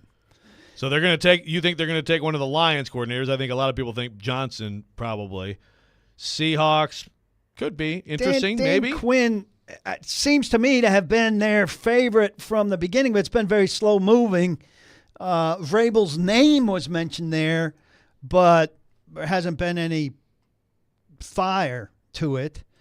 So it looks like he's going to be out. And Belichick, blank seemed to really want, but the Falcons organization around blank seems to have talked him out of it. Concerned that he's going to come in and blow up, what they feel like is a good structure. Everybody afraid for their job, which is a tough culture to have. You get a great all-time coach to come in, but he's afraid this guy's going to talk, and he doesn't like the way this guy looked at him going down the hallway, and boom, boom, boom, you're out. And he gets his wins over the course of 2 or 3 years, and then he's gone, and then all those people are gone, and he's blown up the infrastructure of an organization. And I can understand the concerns about that. There's a very, very interesting thread, which I just, of course, lost. And it'll take me a second to find it, and I'll give credit to the guy. But the gist of it is that the league is moving away from CEO head coaches and to these offensive coordinators who guarantee you consistency on one side of the ball. And with that consistency on one side of the ball, you're assured of some kind of stability. Continuity. And he uses an offense seems to be more valued. He uses Nick Sirianni. This is by Tyler DeSena. Nick Sirianni's a very interesting example, a very strong game-managing coach who had an awesome cast of assistants in 2022. Shane Steichen as offensive coordinator, Jonathan Gannon as defensive coordinator. They both get head coaching jobs the following year, and what happens? So there's a CEO coach who's reliant on the staff. Yeah. And when the staff scrambles and you have to replace, this is bigger than Vrabel with offensive coordinator. When the staff scrambles and you have to replace, you're screwed. So if you are your staff, if you are the best guy on your staff, that problem is alleviated to a degree, and the league is trending heavily towards that. And that hurts even the greatest coach of all time. Yeah. And it certainly hurts Mike Vrabel. Well, and Dan Campbell's about to be tested Dan severely. Campbell is that exact guy. The model for being fine with that is John Harbaugh, right? John Harbaugh is the model. He just keeps pulling up great coordinators left and right. And he's not afraid to change. It's not just people leaving. He's fired some. He has a knack for, obviously always thinking ahead. It must be, right? Yeah. No, he's got files and also developing coaches. Yeah, connections, sure. But I think people want to go there. I think those points are all valid. He's secure as could be, right? So if you get a job with John Harbaugh and go and do good work for him, you know you've got security. You know you got security as much as you can know that as a coach. Right. Text line driven by WilsonHoney.com. I knew there's been this. There will continue to be this. Jack says, I was told by certain members of the national media Vrabel was the number 2 coaching candidate behind Harbaugh and that teams would be firing their current coaches to get Vrabel. Was Vrabel their only source on this? No, look, Vrabel wasn't my only source on this, and I'm wrong. If he doesn't wind up with a job here, I'm wrong. I'm surprised that he hasn't been a more attractive candidate and that he hasn't gotten a job. So I've been wrong on that. I've not been alone on that. Locally, I think most of us thought it. Nationally, everybody thought it. Peter King for 2 weeks in his column, at least has said it. This week he had an item. It was like a one-sentence item regarding Mike Vrabel, NFL. What are you waiting for? It was something like that. Yeah. This Albert Breer, the same. I mean, all of the national bigwigs thought that Mike Vrabel would be a hot commodity and land one of these jobs. What's working against that is one of the things is what you just said. Yeah. Another thing is if they're checking in with the Titans certainly are saying, good coach, difficult to work with. Yeah, Tony asked, why was Dave Canales more favorable than Vrabel? And I think offensive for starters. Exactly. I mean, I think the Panthers want the young, hotshot quarterback developing, play calling head coach like the Titans just hired. And what's Vrabel, 44, 49? Boy, that's a big range. I think he's 47, old right? Now? He's 47. No, I don't know. I mean, God, I hope that doesn't qualify as old. But, I mean, some of these – I mean, McVay gets hired at 30, right? That's extreme the other way. But I think it's just that. I think it's especially teams that have the young quarterback. Bryce Young going to second year, Will Levis going to second year. It's like you don't want to bring in someone, even if you think they're a good coach, and then I hope they hire a good OC, and gosh, I hope we don't lose that OC next year. But also, look, Vrabel's offense, however you want to divvy up the blame pie, Vrabel's offenses the past years have been bad. Bad. Now, why? I'd say number one with the move that you mentioned, candidate for worst of all time, moving A.J. Brown. But also, I don't think Todd Downing was good enough as OC, and the offensive line has completely disintegrated, right? Yes. But the bottom line is, if you're an owner looking at coaches, you're trying to sell it to a fan base, but I think more importantly, looking at, okay, we got to be on this offense, pass first, all this, and you look at what Vrabel's teams have looked like recently, I could see you being scared off by that. Yes, and it looked like his best chance was maybe Atlanta. I don't know who he presents as his offensive coordinator candidate in Atlanta, but the best offensive coordinator that he could bring most of these other places is Arthur Smith. That's not a candidate for him in Atlanta. So is he presenting Tim Kelly? Does he have somebody else new? That hurts him. Yeah, and so Tim Kelly, I think Tim Kelly's good. I think Tim Kelly being OC I don't at some think point. Tim Kelly's exciting an owner. Right, not after this season. No. Right. So that you can see how it adds up. I'm still surprised too, and I would have to raise my hand and say I was wrong. I thought there'd be more. Oh yeah, got to have Vrabel. Also, now a year from now, is he a more attractive candidate to a team like Philadelphia, the New York Giants, or the Dallas Cowboys? I don't want to go on the hook again, but I do think a gruffer guy with a reputation as a run guy, all of those things, I think he profiles better probably for NFC East or AFC East than he does for Atlanta or Seattle. Maybe I'll be wrong again there. But PK guarantees Vrabel to the Cowboys next year. Put it down. I don't. Write it down. I don't. But don't you agree with that? Maybe. I mean, I understand the line of thinking. He'd play better in Philly and New York and Dallas than he would in some of these other places. Gentile Carolina, not so much. Phone line driven by WilsonCountyHunter.com. Adam from Portland would like to weigh in. Adam, how you doing? Joe, what's up, buddy? Hey, Paul. Hey, so this coach. No, I got two things. Number one, I love that he's a crier, man. I hope he cries every press conference. I hope it's Dan Camp or Ray Lewis used to do it. Towards the end, especially, you couldn't talk to him without him crying. I hope this guy does it a lot. So, all right. So, yeah, as far as you guys talk about Vrabel, man, I don't want to trample on him because that is not who I am, and he really doesn't deserve it. But I don't understand why he is so highly considered when you consider the fact that his teams never really got better, man. And they didn't rally. I mean, the team that won the AFC title game got massively, dramatically better in season. The team that got the number one seed in the AFC was pretty. I mean, the last 2 years, Adam, you can point to anything and say oh my God. I mean, but that's not his entire tenure. All right, so can you give me a time when he didn't have the good players? Yeah, give me the coach who didn't have good players who did well. Hey, Joe, you were jumping in there just like Jared right now. Go ahead. Just let me get my point. Right. So my point is, he's got a roster in front of him. Okay, that's not on him. But I didn't see this roster get better at any point. And you guys could point to 2019 because that's a magical run. But what about the last 2 or 3 years? I'm saying Jeff Fisher had great I love Jeff Fisher. 99 and 2000, nobody could argue against him. Towards the end, I would not want him as my coach anymore. Well, how much better do you think Andre Dillard could get? Not better. Who knows, PK? Like he couldn't get better. He stinks. Like he was a pro candidate, though, right? Like, you don't think Munchak could have made something out of Andre Dillard? No. I would be interested in that. All right. Thank you, Adam. Thanks for the call. We're going to get a break and come back, and we will talk to the new Titans head coach, Brian Callahan, 102.5, 106.3 The Game.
Welcome back in, Robby and Rexrode, 102.5, 106.3 The Game. Very happy to welcome in our next guest, Brian Callahan, Titans' new head coach. Brian, thank you so much for being with us. How are you today?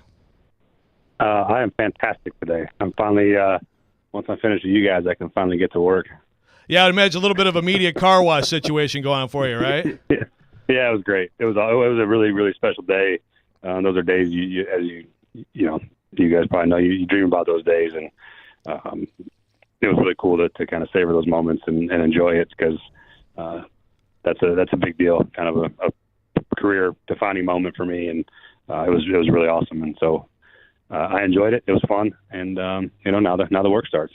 So we're going to try to ask you some questions that weren't asked yesterday at the presser. Now, you still may have heard these from other people, but I do have to start with this, Brian. Ryan Carthon mentioned Callie. I wrote Callie today in The Athletic, and I wrote it with a Y. First of all, is that what, will people around the building call you Callie? And if so, is it with a Y, with an I, 2 L's, 1 L? It is, the way I've spelled it is 2 L's and a Y. Nice. I have no idea if that's correct or not, but it seems to fit fine. Yeah, I don't. It's kind of how I've always gone by that. It almost kind of weirds me out when people call me by my first name. But a lot of people call me Coach Callie. That's one that happens a lot too. So, it all works for me. There you go. And of course, you were asked yesterday about Will Levis, of course, and I know that you've already talked to him. You've evaluated him some. I'm wondering, at this point, how much have you been able to? I mean, I know it's a whirlwind. But to dig in on the roster at large, and I guess where do you think this roster is right now? Yeah, I haven't had enough time to dig into the entire thing. I knew that as the interview process went along, that I wanted to have an informed opinion about what Will did this year. And so I made sure I spent time evaluating what Will had done in the short kind of 8-day process that I had.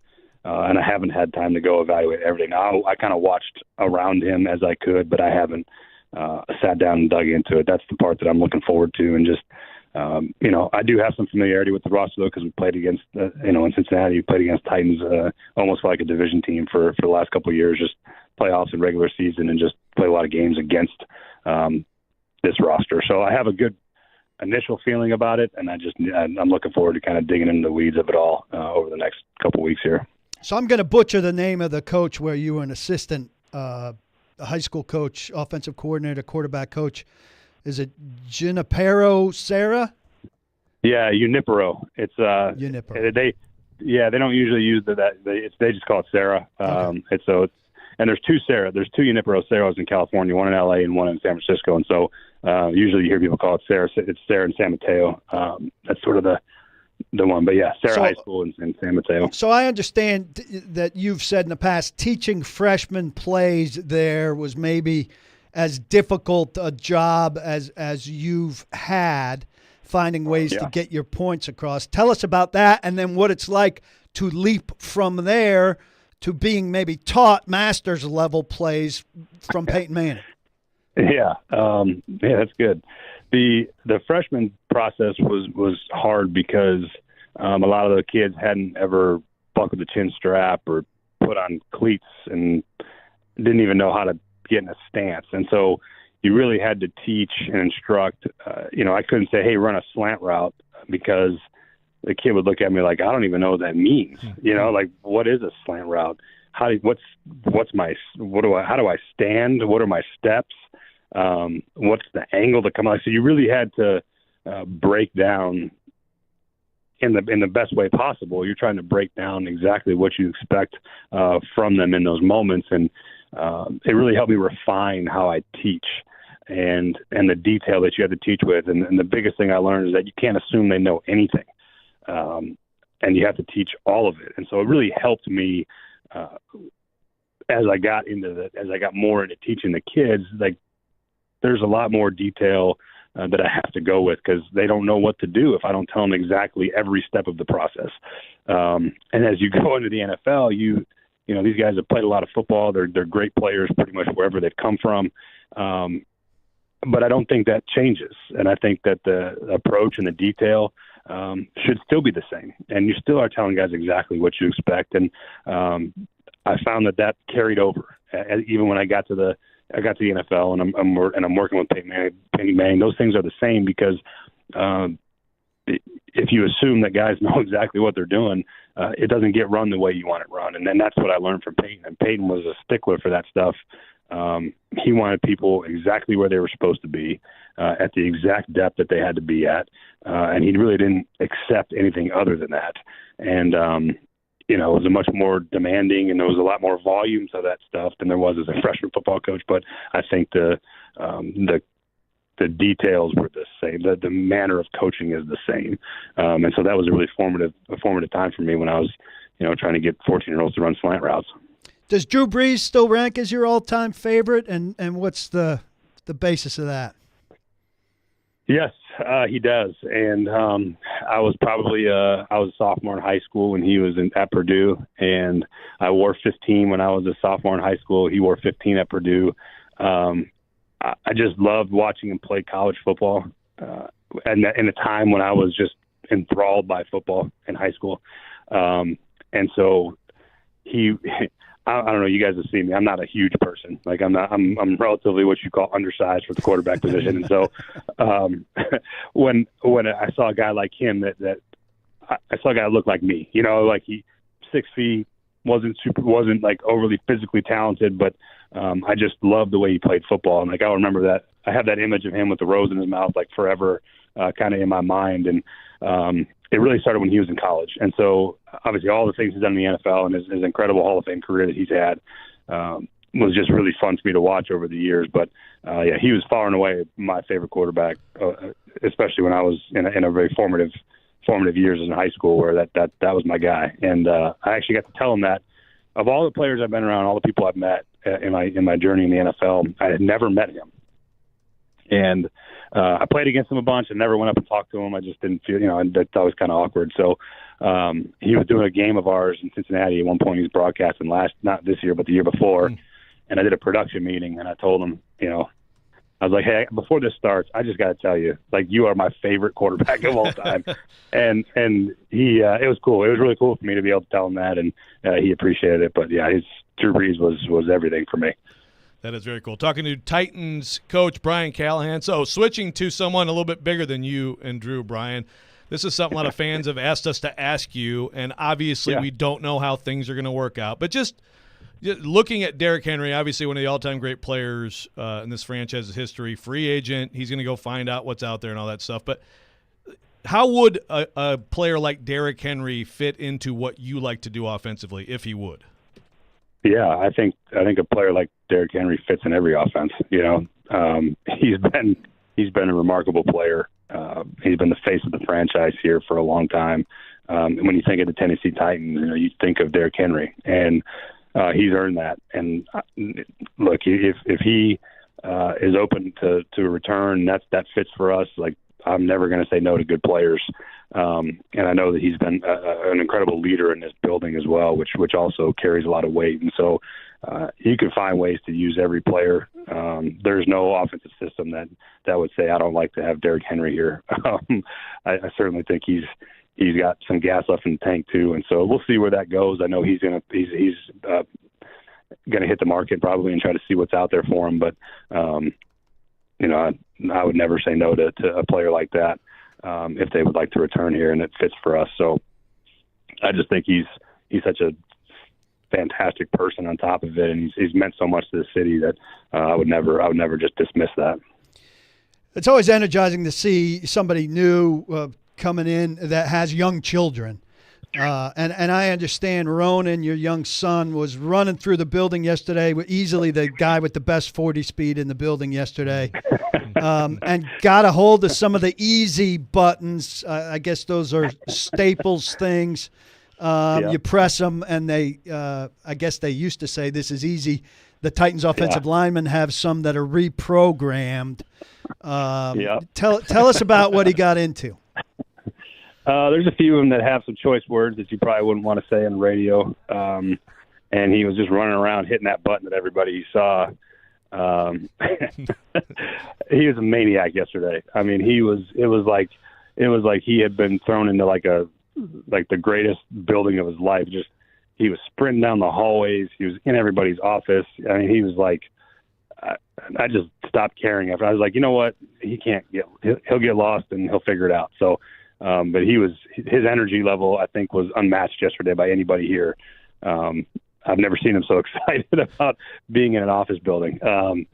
But yeah, those buttons, he kept picking them up. I think 4 or 5 of them ended up in my office. I'm trying to look where they are, but yeah, there was some words that I probably can't repeat on here that those things say. And he thought it was hilarious. He started repeating it too, which was even better, I guess. I bet he slept well, huh? Yeah, he cried. We were at dinner last night, and he just fell asleep in his chair. Oh man, that was an underrated part of the presser yesterday. Thank you for being good to the kids. I really like that. Thank you for being good, Dave. He was terrific. He was right in front of me. Your daughter, though, she was bored out of her mind. She just when she woke up, I was like, "We didn't do a good job keeping you entertained, huh?" I know. I asked her last night. I was like, "What was your favorite part?" I said, "Did you like the press conference?" She goes, "Yeah, I was really bored. I fell asleep." I was like, thanks for your support. Tell her we apologize. Yeah. This is a boring press corps. Brian Callahan, Titans coach. One last thing for you, Brian. Paul and I both talked to Zach Taylor this week, about you for different things we wrote, and he very much emphasized, beyond the schematics and everything, the Saturday meetings where you're getting the guys riled up and you're approaching it like a head coach. But the big picture question I have: how much has coaching changed in your time in the business? Yeah, I think it's changed a lot. I think you've seen a wave over the last, let's say just 5 years or so, maybe a little bit before. You've seen a wave of this offensive-minded approach. A lot less of the do as I say, and a lot less of the old school mentality of like, this is what we do, just shut up and do it. And you've seen that influx into the league kind of everywhere. Into Mike McDaniel in Miami, Matt LaFleur in Green Bay, Zach, Sean McVay. There's just this more collaborative, open-minded approach where players have input and you listen to players. And I think that's part of what these guys are like now. And I don't mean that in a negative way. They want to know why. They want to have conversations. They want to make sure that they understand what's being asked of them. And for whatever reason, maybe I'm the same. Maybe at 39 years old, I fit kind of in the same bucket as they do, where, I like to hear what they have to say. And I like to have conversations about, what's good and what's bad and where can we be better. And that's just the mentality, I think, that's sort of permeated throughout the league. And I'm one of a lot of guys that are very similar, I think, in that regard. So that's probably how coaching has changed the most. It's become a much more open-minded, player-driven style of coaching in terms of how the conversations happen on a day-to-day basis. And so, guys want to be at work and like being at work. They want to have input into how things happen around them and schedules and all that stuff. Now, they don't necessarily get everything they ask for sure, but they just want to feel listened to and a part of the process. And I think that's something that's happened more and more, I think, across the league. Brian Callahan, Titans head coach. Thank you so much, Brian. Really appreciate the time on this. Fascinating stuff, and we're looking forward to watching this all unfold with you. Terrific. Thanks. Yeah. Thank you very much, guys. Have a good one. Brian Callahan, Titans head coach, and we'll react to that next. Robby and Rexrode, 102.5, 106.3 The Game.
Third and final hour here, Robby and Rexrode, 102.5, 106.3 The Game. Paul Kaharski in for Robby today here on the program, sponsored by Chuck McDowell Medical House Calls, Middle Tennessee's best medical care in the comfort and safety of your own home. For more information, go to medicalhousecalls.com. Medical House Calls, where the nearest clinic is your home. We're broadcasting from the Spring Hill Heating and Cooling Game Nashville studios, keeping your home feeling comfortable all year round. And we're reacting right now to Brian Callahan, Titans head coach, came on, I thought a really fascinating and illuminating interview, PK. Your number one takeaway from what we heard there from Brian Callahan? Well, I hope little Ronan forgets words as easily as he learns them. I love that he's saying the words too. He's like, "What? Yeah, hey." I mean, you hear a word, you say a word, right? That's a great visual. Yeah, I do think a coach with young children brings a certain energy and vibe. I mean, I thought it was really interesting what he said about coaching at Sarah as a young coach who had to teach like the extreme basics of everything. What is a slant? How do you put on your helmet? How do you tie your cleats? Yeah. And going from that into Denver as a low-level assistant and kind of the appreciation for having taught the most simple things and carrying that into the biggest environment. The dichotomy of those two things, but how they're also kind of linked. And that's pretty interesting stuff. So Yeah. I thought that was interesting. I thought he was terrific. And I thought we did a hell of a job. I'll pat us on the back. It was a good interview. I'm with you. I think the anybody who wants to dismiss Peyton Manning, not a sane soul out there would say Brian Callahan developed Peyton Manning. No one would say that. He learned a lot He's from him. He's in the front row. Right, and also and he's doing great work for he him. gained his respect. That's the thing, and again, I'll refer like the Pompey piece on that had some really good stuff. But that's one question I actually wish we had time for. Who would be next closest in your? Because the thing is, as Brian Callahan has talked about, he went from Peyton Manning to Matthew Stafford, very different. Not that kind of guy, competitive, talented, all that stuff, great player. But I'd like to know bigger arm too, like yes, different can kind do of player. things you can't do with Peyton, especially Peyton in Denver, right? Yeah, right. You were very limited. After the neck. I'd like to know who the next closest to Peyton Manning's absolute ferocity when it comes to details would be. I want maybe Burrow seems like that kind of guy, Yeah, But I mean, I wonder if there's Brady anybody close. Brady had it, but kind of. Well, I'm talking about in Callahan's different way. experience. Oh, in Callahan's Yeah. experience. I'm talking about in his journey, because I think it would probably be Burrow. I think you could scratch Carr from that. I mean, I've hesitated to mention Carr because I don't think Carr's clearly fourth of four. But there's in also the four that he's dealt with. Sure, but there's also the potential for a surprise, like maybe Jake Brown. He's just not that good, Right. but he's a backup. But maybe he's that guy. Another interesting part of his journey, which we didn't get into, but I think is worth noting here because I like the contrast or the sort of the transition from high school to Peyton. But even Tim Tebow, he had to figure out a lot of stuff for him, and we're talking about a skill set very limited in some ways, but also, back then, I think Tebow in the NFL now might be a little bit more, there might be more people willing to work with someone with that skill set now than there were back then, right? And of course, it didn't work out, but he did have a little bit of success, and I think that's an interesting little nugget of his experience along the way too.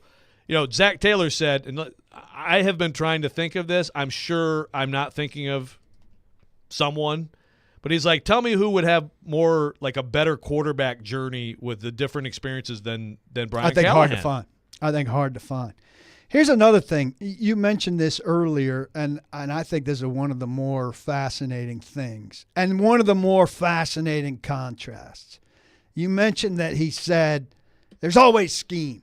Right. What was the question? There's always what was plenty the of question scheme. He was answering? Well, it was about quarterbacks, but one of the sentences in the answer was there's always plenty of scheme. There's always plenty of scheme, but it's about the point being that it's about finding the stuff that they like, right? Which a lot of coaches talk about. So there's always plenty of scheme. I've talked about him saying the team that passes the best usually wins the game, which is a joy to hear, right? Well, there's always scheme is a joy to hear, because in Todd Downing's 2 years and in Tim Kelly's 1 year, it certainly didn't look like there's always scheme.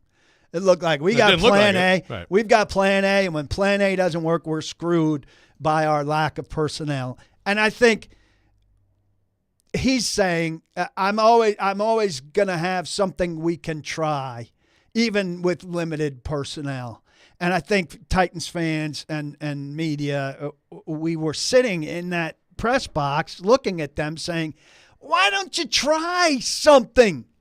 Where's the short passing game? Where's this? Where's that? You're banging your head against the wall with the same stuff. The one game where they gave it to Derrick Henry for 9 yards on 19 carries or whatever it was, his career low. And you're like, is that the best chance you have? And they basically said yes.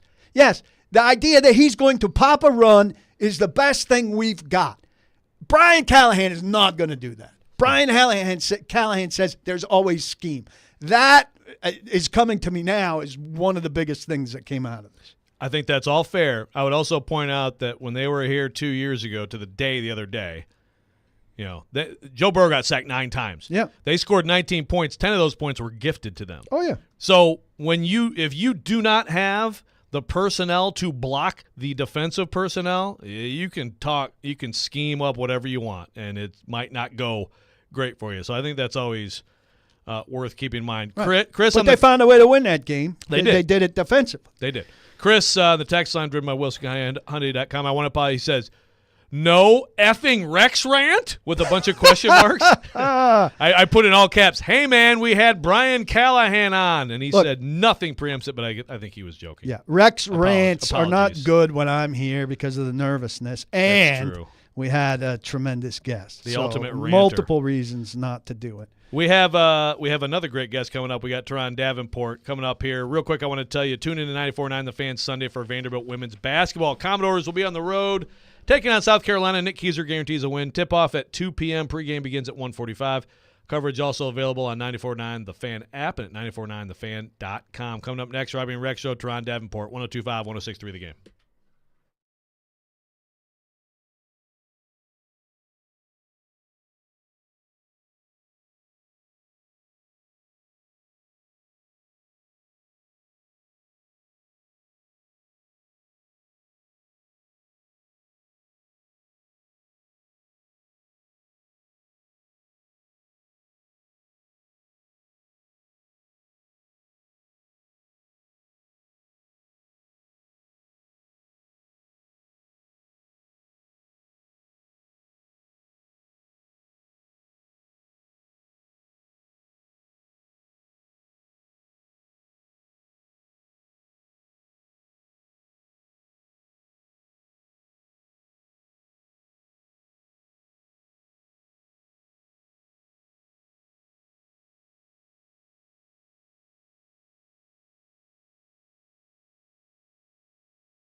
ESPN's Teryon Davenport, Talking Titans, now on Robby and Rexrode on ESPN, 102.5 The Game, and the Game Nashville app. And it is that time of the week, well, 15 minutes later than normal, but at that time of the week when we get Teryon Davenport on here, ESPN NFL Nation. I'm wearing my Wu-Tang sweatshirt just for this occasion. TD, how you doing? Hey, man, Wu-Tang is for the people, man. It's been a great morning. Got a workout in, got to look at some film. Hear you guys' marvelous interview with Brian Callahan. It's a good day, man. Yeah, it's all right. So tell us about the film. What are you grinding on right now? Today was starting out with a little bit of O-line film. Jordan Morgan, I wanted to watch him. He's a guy out of Arizona, a tackle that could be there at the top of the second, probably bottom of the first. So I wanted to check him out. I've been so caught up in this scenario of Joe Alt and Xavier Legette or Xavier Worthy, or a guy like Rome Odunze or Malik Neighbors and someone like Jordan Morgan. So it's kind of it's one of those things where it's like, man, I just wonder how this will play out. Because you know how with Brian Callahan and the Bengals, you know, they had that choice to make, Jamar Chase or Penei Sewell. It worked out for both teams. They got Chase, and we saw firsthand what Chase could do in a big game when he had that catch to set up the field goal.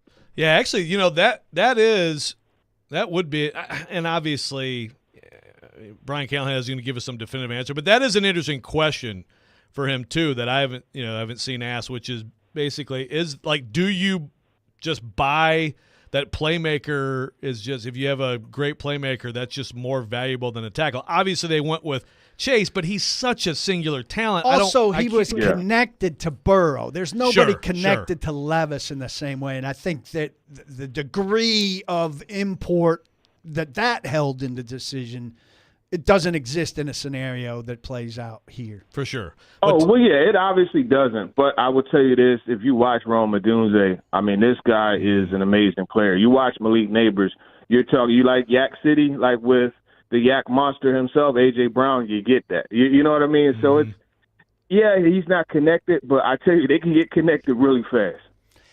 Teryon, I can't believe it. You know, I've covered this team for 25 years, a quarter century of wide receiver insufficiency, and I have to see them take a left tackle. Yeah, I don't think they have to, but there would be no complaints from me if they took a guy like a Joe Alt, because Joe Alt is instantly plug and play, and those run left hats will be sold in abundance, and everything will be good.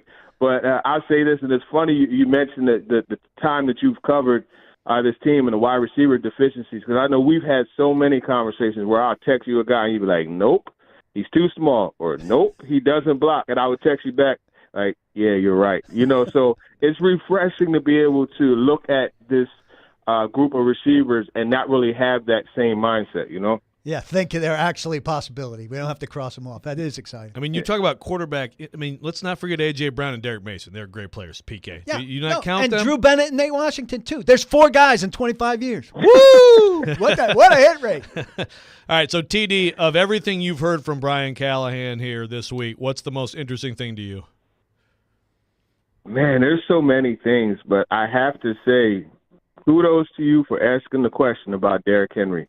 And, you know, Jared had mentioned how, you know, he couldn't believe none of us asked it. I told him the invitation to be there is open to everybody. He could have came and answered himself. I also thought it would be fruitless, you know? I honestly did. Yeah, I thought it would, and that's why I didn't bother to touch it. But, man, the answer he gave, and that's what I like about a true offensive coordinator, is no matter what pieces you have, you're going to figure out a way to make it all work. And that was really interesting that he didn't dismiss it and he actually endorsed it. So that's the thing that stood out the most to me. Yeah, I mean, I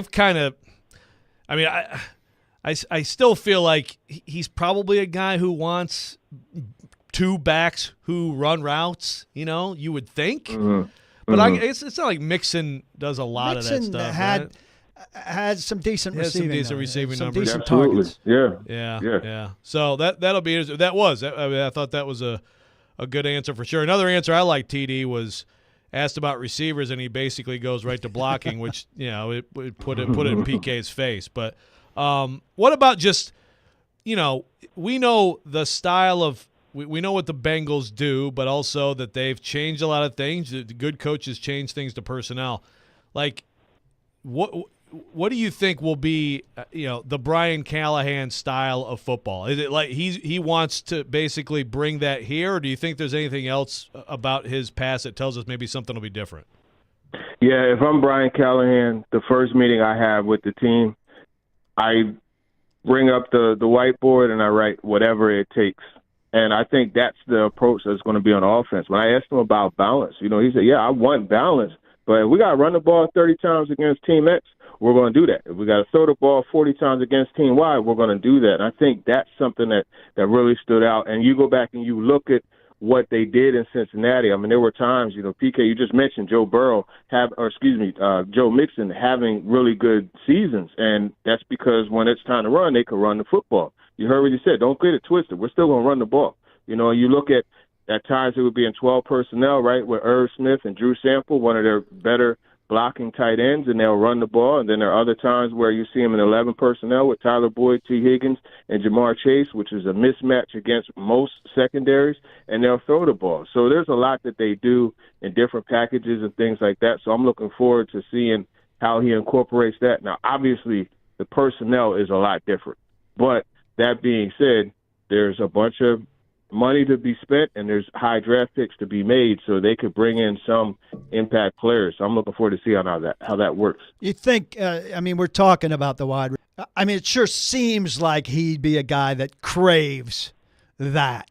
He's going to shape his offense to what he has, but he sure seems like if he can get what he wants right there at the top, is going to be outside weaponry.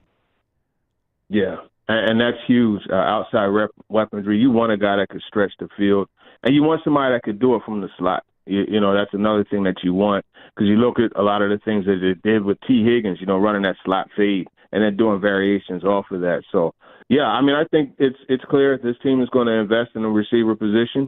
We won't have the minimum impact that we got last year. And watching this team, obviously Hopkins was a great signing, but outside of that, there really wasn't an influx of receiver talent. Chris Moore, I won't shortchange him. He did have a solid year too, but I think you're going to see a more impactful coming in group that the receivers will give us to watch this year. Cincinnati generally, am I correct to say that they generally lined up pretty tight and then kind of spread out into width as part of their routes? Oh, you're talking about like how the alignment and then the route characteristics? Yeah. That's something they did. T. Higgins, a lot of times, like, he would darn near be like flexed, and they'll have him release up the seam on that slot fade, and then they would do things off of that. Tyler Boyd, they would use him, and then they have a guy by the name of Andre Ushevas out of Princeton that's a really good receiver. So they would go 4 receivers sometimes in those tight closed type of splits. And run like smash and that type of stuff, smash like hitch curl or hitch corner rather, and those things that you would see that a lot. Talking to Teryon Davenport, TD, ESPN NFL Nation. Last thing for you, TD, it's all offense. That's all we talk about today. Basically, is offense, but obviously the other side of the ball is interesting. There wasn't a lot yesterday on from Brian Callahan on that. Do you think with a coach like this that it's better to have basically, I guess an older, more experienced D coordinator who sort of just takes over as head coach of that side of the ball? Like, how do you think that will go and should go? Yeah, honestly, if I'm Brian Callahan, I have Wink Martindale on speed dial. He's the guy, and not because he's an older coach, experienced coach, but just because he's an attacking coach. Look at his schemes. Remember a few years ago, they came in here and they blanked the Titans 21-0. They probably blitzed, 60% of the time. And that's what I would want if I'm him, because my game plan would be to get out to an early lead, allow my defense to go ahead and attack, pin their ears back and go after the quarterback, force turnovers, and keep loading that wagon with the rushing attack. That's how I would approach it. But I think what he can do is, if he wants to get a guy other than Martindale, you could always go, let's say they go Denard Wilson like they requested, and then you could always go and bring in a experienced coach and just have him in some type of advisor role, but as the assistant head coach. That's something that you could definitely do. Here's a question for both of you. Jim Leonard's been mentioned a couple times. How did he's one of these. He was a super hot name a couple years ago. Super hot. Yeah. Now he's just an analyst somewhere. What I've lost track of him. I want to say with Alabama. I want to say he's an analyst. Well, if you're an analyst, you're probably at Alabama, right? Yeah. I don't know what happened to his fall, but I'm intrigued by the idea. He was the super hot guy at one point. Yeah, he really was, and his name was attached to so many guys getting head coaching jobs. So that's someone else that I would reach out to. He's got some connection. I can't remember what it is. Well, see, that's the beauty of a guy that has spent 13 years in the league and who has a dad who spent, a long time in the league too. Yeah. Your tentacles reach out all over the place. So that's something. You look at James Betcher, who was the DC for the Giants. He's the linebacker coach right now for the Bengals. And those linebackers, they've played pretty well. So I think you have that because, Logan Wilson, 55, is quietly one of the best linebackers in the game. And I'm not saying that Betcher is responsible before that, but, if he's the position coach, you got to give him some credit. Hey, he is not at Alabama. He is not doing nearly that well. He is at Illinois. Interesting. Illinois. Wisconsin guy, too. That is interesting. But, yeah, it's weird how that – he went from interim head coach at Wisconsin to senior football analyst at Illinois. Something's up there. Well, there's a Brett Bielema connection. Yeah. You got to remember that. He was with Bielema at Wisconsin, so that's also a relationship thing. Teryon Davenport, TD. Thanks, TD. Really appreciate it. Have a good weekend. Yep. Have a good weekend. Yeah, we'll talk to you soon. It. Talk to you guys later. Yep. That's right. Yep. We will talk later. Podding with Andrew, aren't we? In the meantime, we'll be back for Pigskin Pick 'em. Robby and Rexrode, 102.5, 106.3 The Game.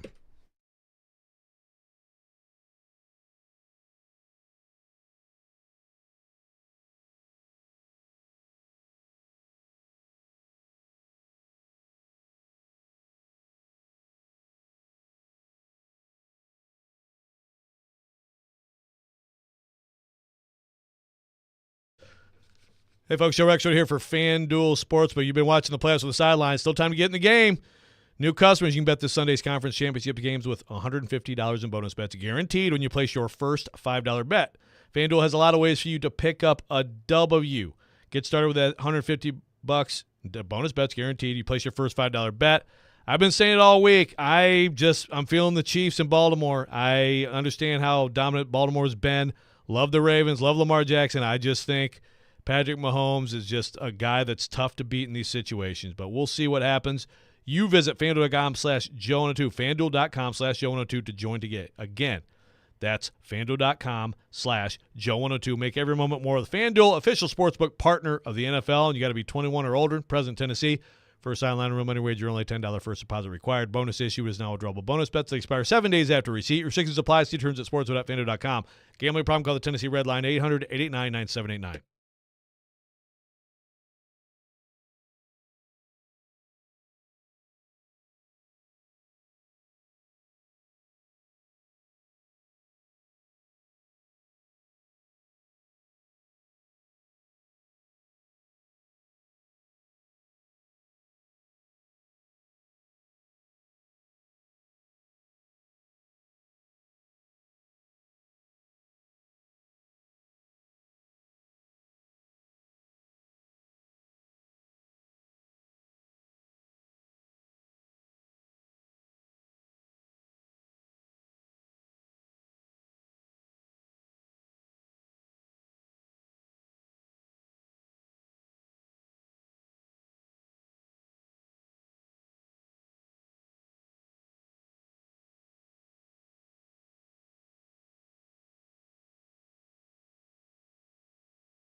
Now, it's time for Pigskin Pick'em with Robby and Rexrode on ESPN, 102.5 The Game, and the Game Nashville app. Oh, we're getting right down to it here on Robby and Rexrode, 102.5, 106.3 The Game. Pigskin Pick'em is getting very close here. Last week, I went 3-3, 3 points. Robby went 4-2, got his lock, 5 points, and he locked the Lions. Nick 2-4, 2 points, which leaves us. Me in first place, 66-60, 8-13 on my lock, 74 points. Nick, second place by a point, also 66-60, 7-14 locks, 73 points. Robby takes a jump, 61-65, 10-11 on his locks, 71 points. 3 points separate first and last place. It is all coming down to this. It's coming down to this week. I love it. And then it's coming down to the Super Bowl, and that's going to decide this thing. So here we go. We've got 6 picks centered around these 2 games. Let's start, and Robby has given us his picks as he enjoys It's a Small World After All right now with Heather and Young Allison. Chiefs at Ravens. Ravens minus 3.5. I'm so bad at who goes first or whatever. Nick, what's your pick? Okay, so we'll start off with the Ravens then, you're saying? Chiefs at Ravens. Ravens minus 3.5. Yeah, I'm going to go with the Chiefs this week. The Chiefs are at plus 3.5. I mean, I don't like the line for this game personally, but I'll take the 49ers. I'm also going Chiefs. I think the Chiefs are going to win this game outright. Call me crazy.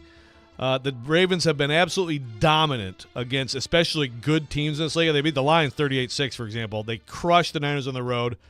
I just feel like the Chiefs are sneaky about to pull this off. You're looking at me like I'm crazy, PK. Oh, I'm just rooting against it. I'm chiefed out. I have a feeling it's happening as well, and I don't love the Ravens either, but I'm sick of the Chiefs, and they're not that good. I get it. I do get it. It's going to be interesting. Robby, by the way, goes with the Ravens. All right, over-under on that game, 44.5. Robby on this one going with the over. I'm going with the under. It's going to be rainy, it appears, in the area. I think it might be a sloppy mess of a game. Nick, your pick, over-under 44.5 Chiefs at Ravens. Yeah, I want to go under as well, Joe. I tend to agree with you. Didn't know the forecast, but there you go. I just helped you out, didn't I? Yeah, thank you so much. We were talking about fog and snow the last week. My gosh. Yes, I'll take the under in this one. It has been quite a If it's under, quite a run. I think if it's under, it's because Baltimore really is under bogs 20. down. Yeah. All right, Lions at Niners, NFC Championship game. The second time in my lifetime that the Detroit Lions are playing in an NFC Championship game. Niners are minus 7. Let me just start this. 7.5 is what I saw on FanDuel this morning. I had 7.5 also. It's okay. Well, Robby picked it at 7, so That's I think fine. we have to stick with what Robby. Yeah, Sure. So I'm gonna go, as you may be surprised, Niners, and make it my lock. Make it my lock. Someone just called Nick. He can't give me the lock signal. Look at him. Look at him try to multitask. There we go. There it is. Be ready, Nick. Robby, Detroit Lions. Lock. So again, we oppose with our locks. Robby with a lock. Give her. There you go. Nick, Niners or Lions? Which way are you going? I'm going Niners. I think that Christian McCaffrey and Brock Purdy tossed the ball across the yard pretty well this weekend. So give me the 49ers. My dad would be proud. He's a true Niners fan through and through. PK, your thought on this game I would real fast? stay away from this game betting-wise. Same. I'm just scared to death of it. But I think Detroit's going to probably sink out of Detroit. Wait, probably what? Sink out of Detroit. Lose their mojo. Oh, I got you. Away Okay. from home. I thought you were they were gonna be swallowed up by the earth. Okay, over under 51.5 on this game. Nick, what's your call on that? I'm gonna go under in this game. Honestly, that's just the way I lean with it. So don't take that for granted. But yes. I'm going over. I think it's a nice day out there. I think the offenses are going to dominate the game. Both offenses are great. The Lions' defense is not very good.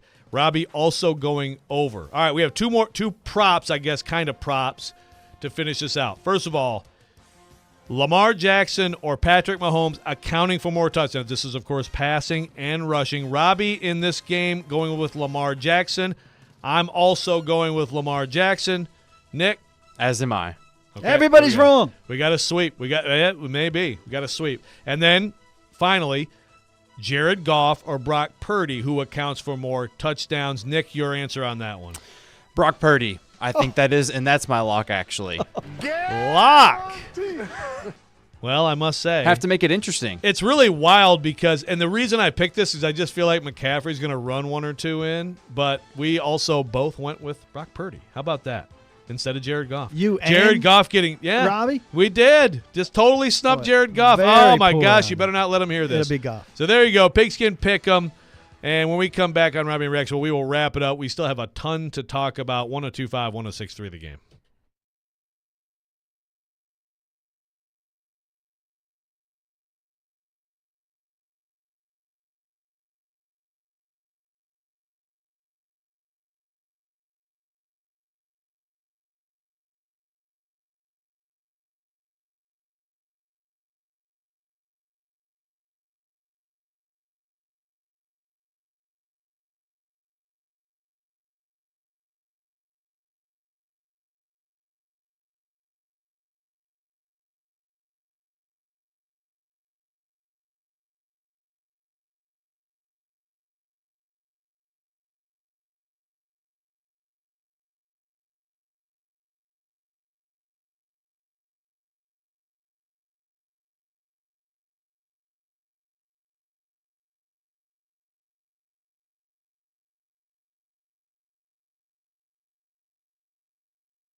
102.5, 106 for the game, officially inviting you to our first ever Super Saturday. Join us and come hungry on Saturday, February 10th at New Heights Brewing for all the soup you can handle from some of the finest restaurants in Middle Tennessee. Bring the family, enjoy delicious soup, live music, games for the kids, and more. It's our first ever Super Saturday benefiting the Nashville Predators Foundation. More details coming, including how to purchase tickets. And speaking of tickets, how about we give away some Stained tickets? Stained April 23rd at First Bank Amphitheater, and let's say caller 4 for those. Welcome into the last segment. Robby and Rexrode, 102.5, 106 for the game. PK, Paul Kaharski in for Robbie Stanley, as he will be Monday and Tuesday. And on our phone line, driven by WilsonCountyHunting.com, we have Chris. Chris, how you doing? Christopher. Hey, guys. Quick question, but before I get to that, I don't know if a lot of people realize that the Zach Taylor and Brian Callahan relationship goes back a long time because Zach played for his dad, Bill, at Nebraska. Yep. And I'm a Nebraska alum. And then I remember Brian actually being at the game sometimes, being on the sidelines, you know, watching his dad coach and all that stuff. So I think that's kind of a cool little fact. They've known each other for a long time. My question is what is the likelihood and what would need to happen for Bill Callahan to come here? I'm probably one of the few Bill Callahan fans that come from Nebraska because he was kind of the beginning of the end of the bad football starting at Nebraska, but he was kind of put into a bad situation by that new AD. Anyway, my question is that, what was the likelihood and what would need to happen? Thank you, Chris. And, yeah, we've talked some about that today. Actually, so I do need clarity. I need you, PK, to give me the clarity on whether if the Titans were to give Bill Callahan offensive coordinator title, I don't know that they would, but would that – I think they get one on each side of the ball, but you might have to have play calling power with for that to be. So they might really that changes all the time. Not have they change anything, this stuff all the time. They might not have anything on the offensive side to be able to quote unquote promote somebody. I'm not sure about that, but the days of assistant head coach being enough of a lure, that's done. Because people abused that yeah, everybody's stuff. trying to do these titles. So maximum of 2. They can definitely lure somebody with a promotion to defensive coordinator, the play calling defensive coordinator. I'm not positive on the offensive side about offensive coordinator, but I do think it is a promotion, viewed as a promotion, even if you bring a position coach to a non-play calling offensive coordinator job. And the league is looking for promotions and to enable guys to get promotions. I'm going to stick with Callahan. I think there could be a trade conceivably. I don't think it's super costly, but I do think Cleveland would want something of value to consider letting him go. Yeah, I'm going to stick with my belief, my called shot. Bill Callahan will be the Titans' offensive line coach. It does not make sense. It sucks for the Browns. Too bad. You knew this day was coming. But the Browns cannot block Bill Callahan. They can, but they're not going to block Bill Callahan from working with his son.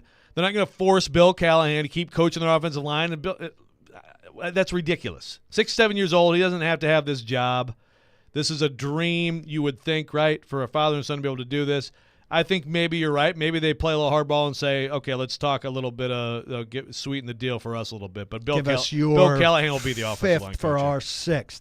Yeah, something like that. If it's not fine. Bill Callahan somehow, and it's not Mike Munchak, then I've got a problem. It needs to be one of those. I thought you were going to say you got a third candidate. No, we never talk about a third guy. One of those 2 guys.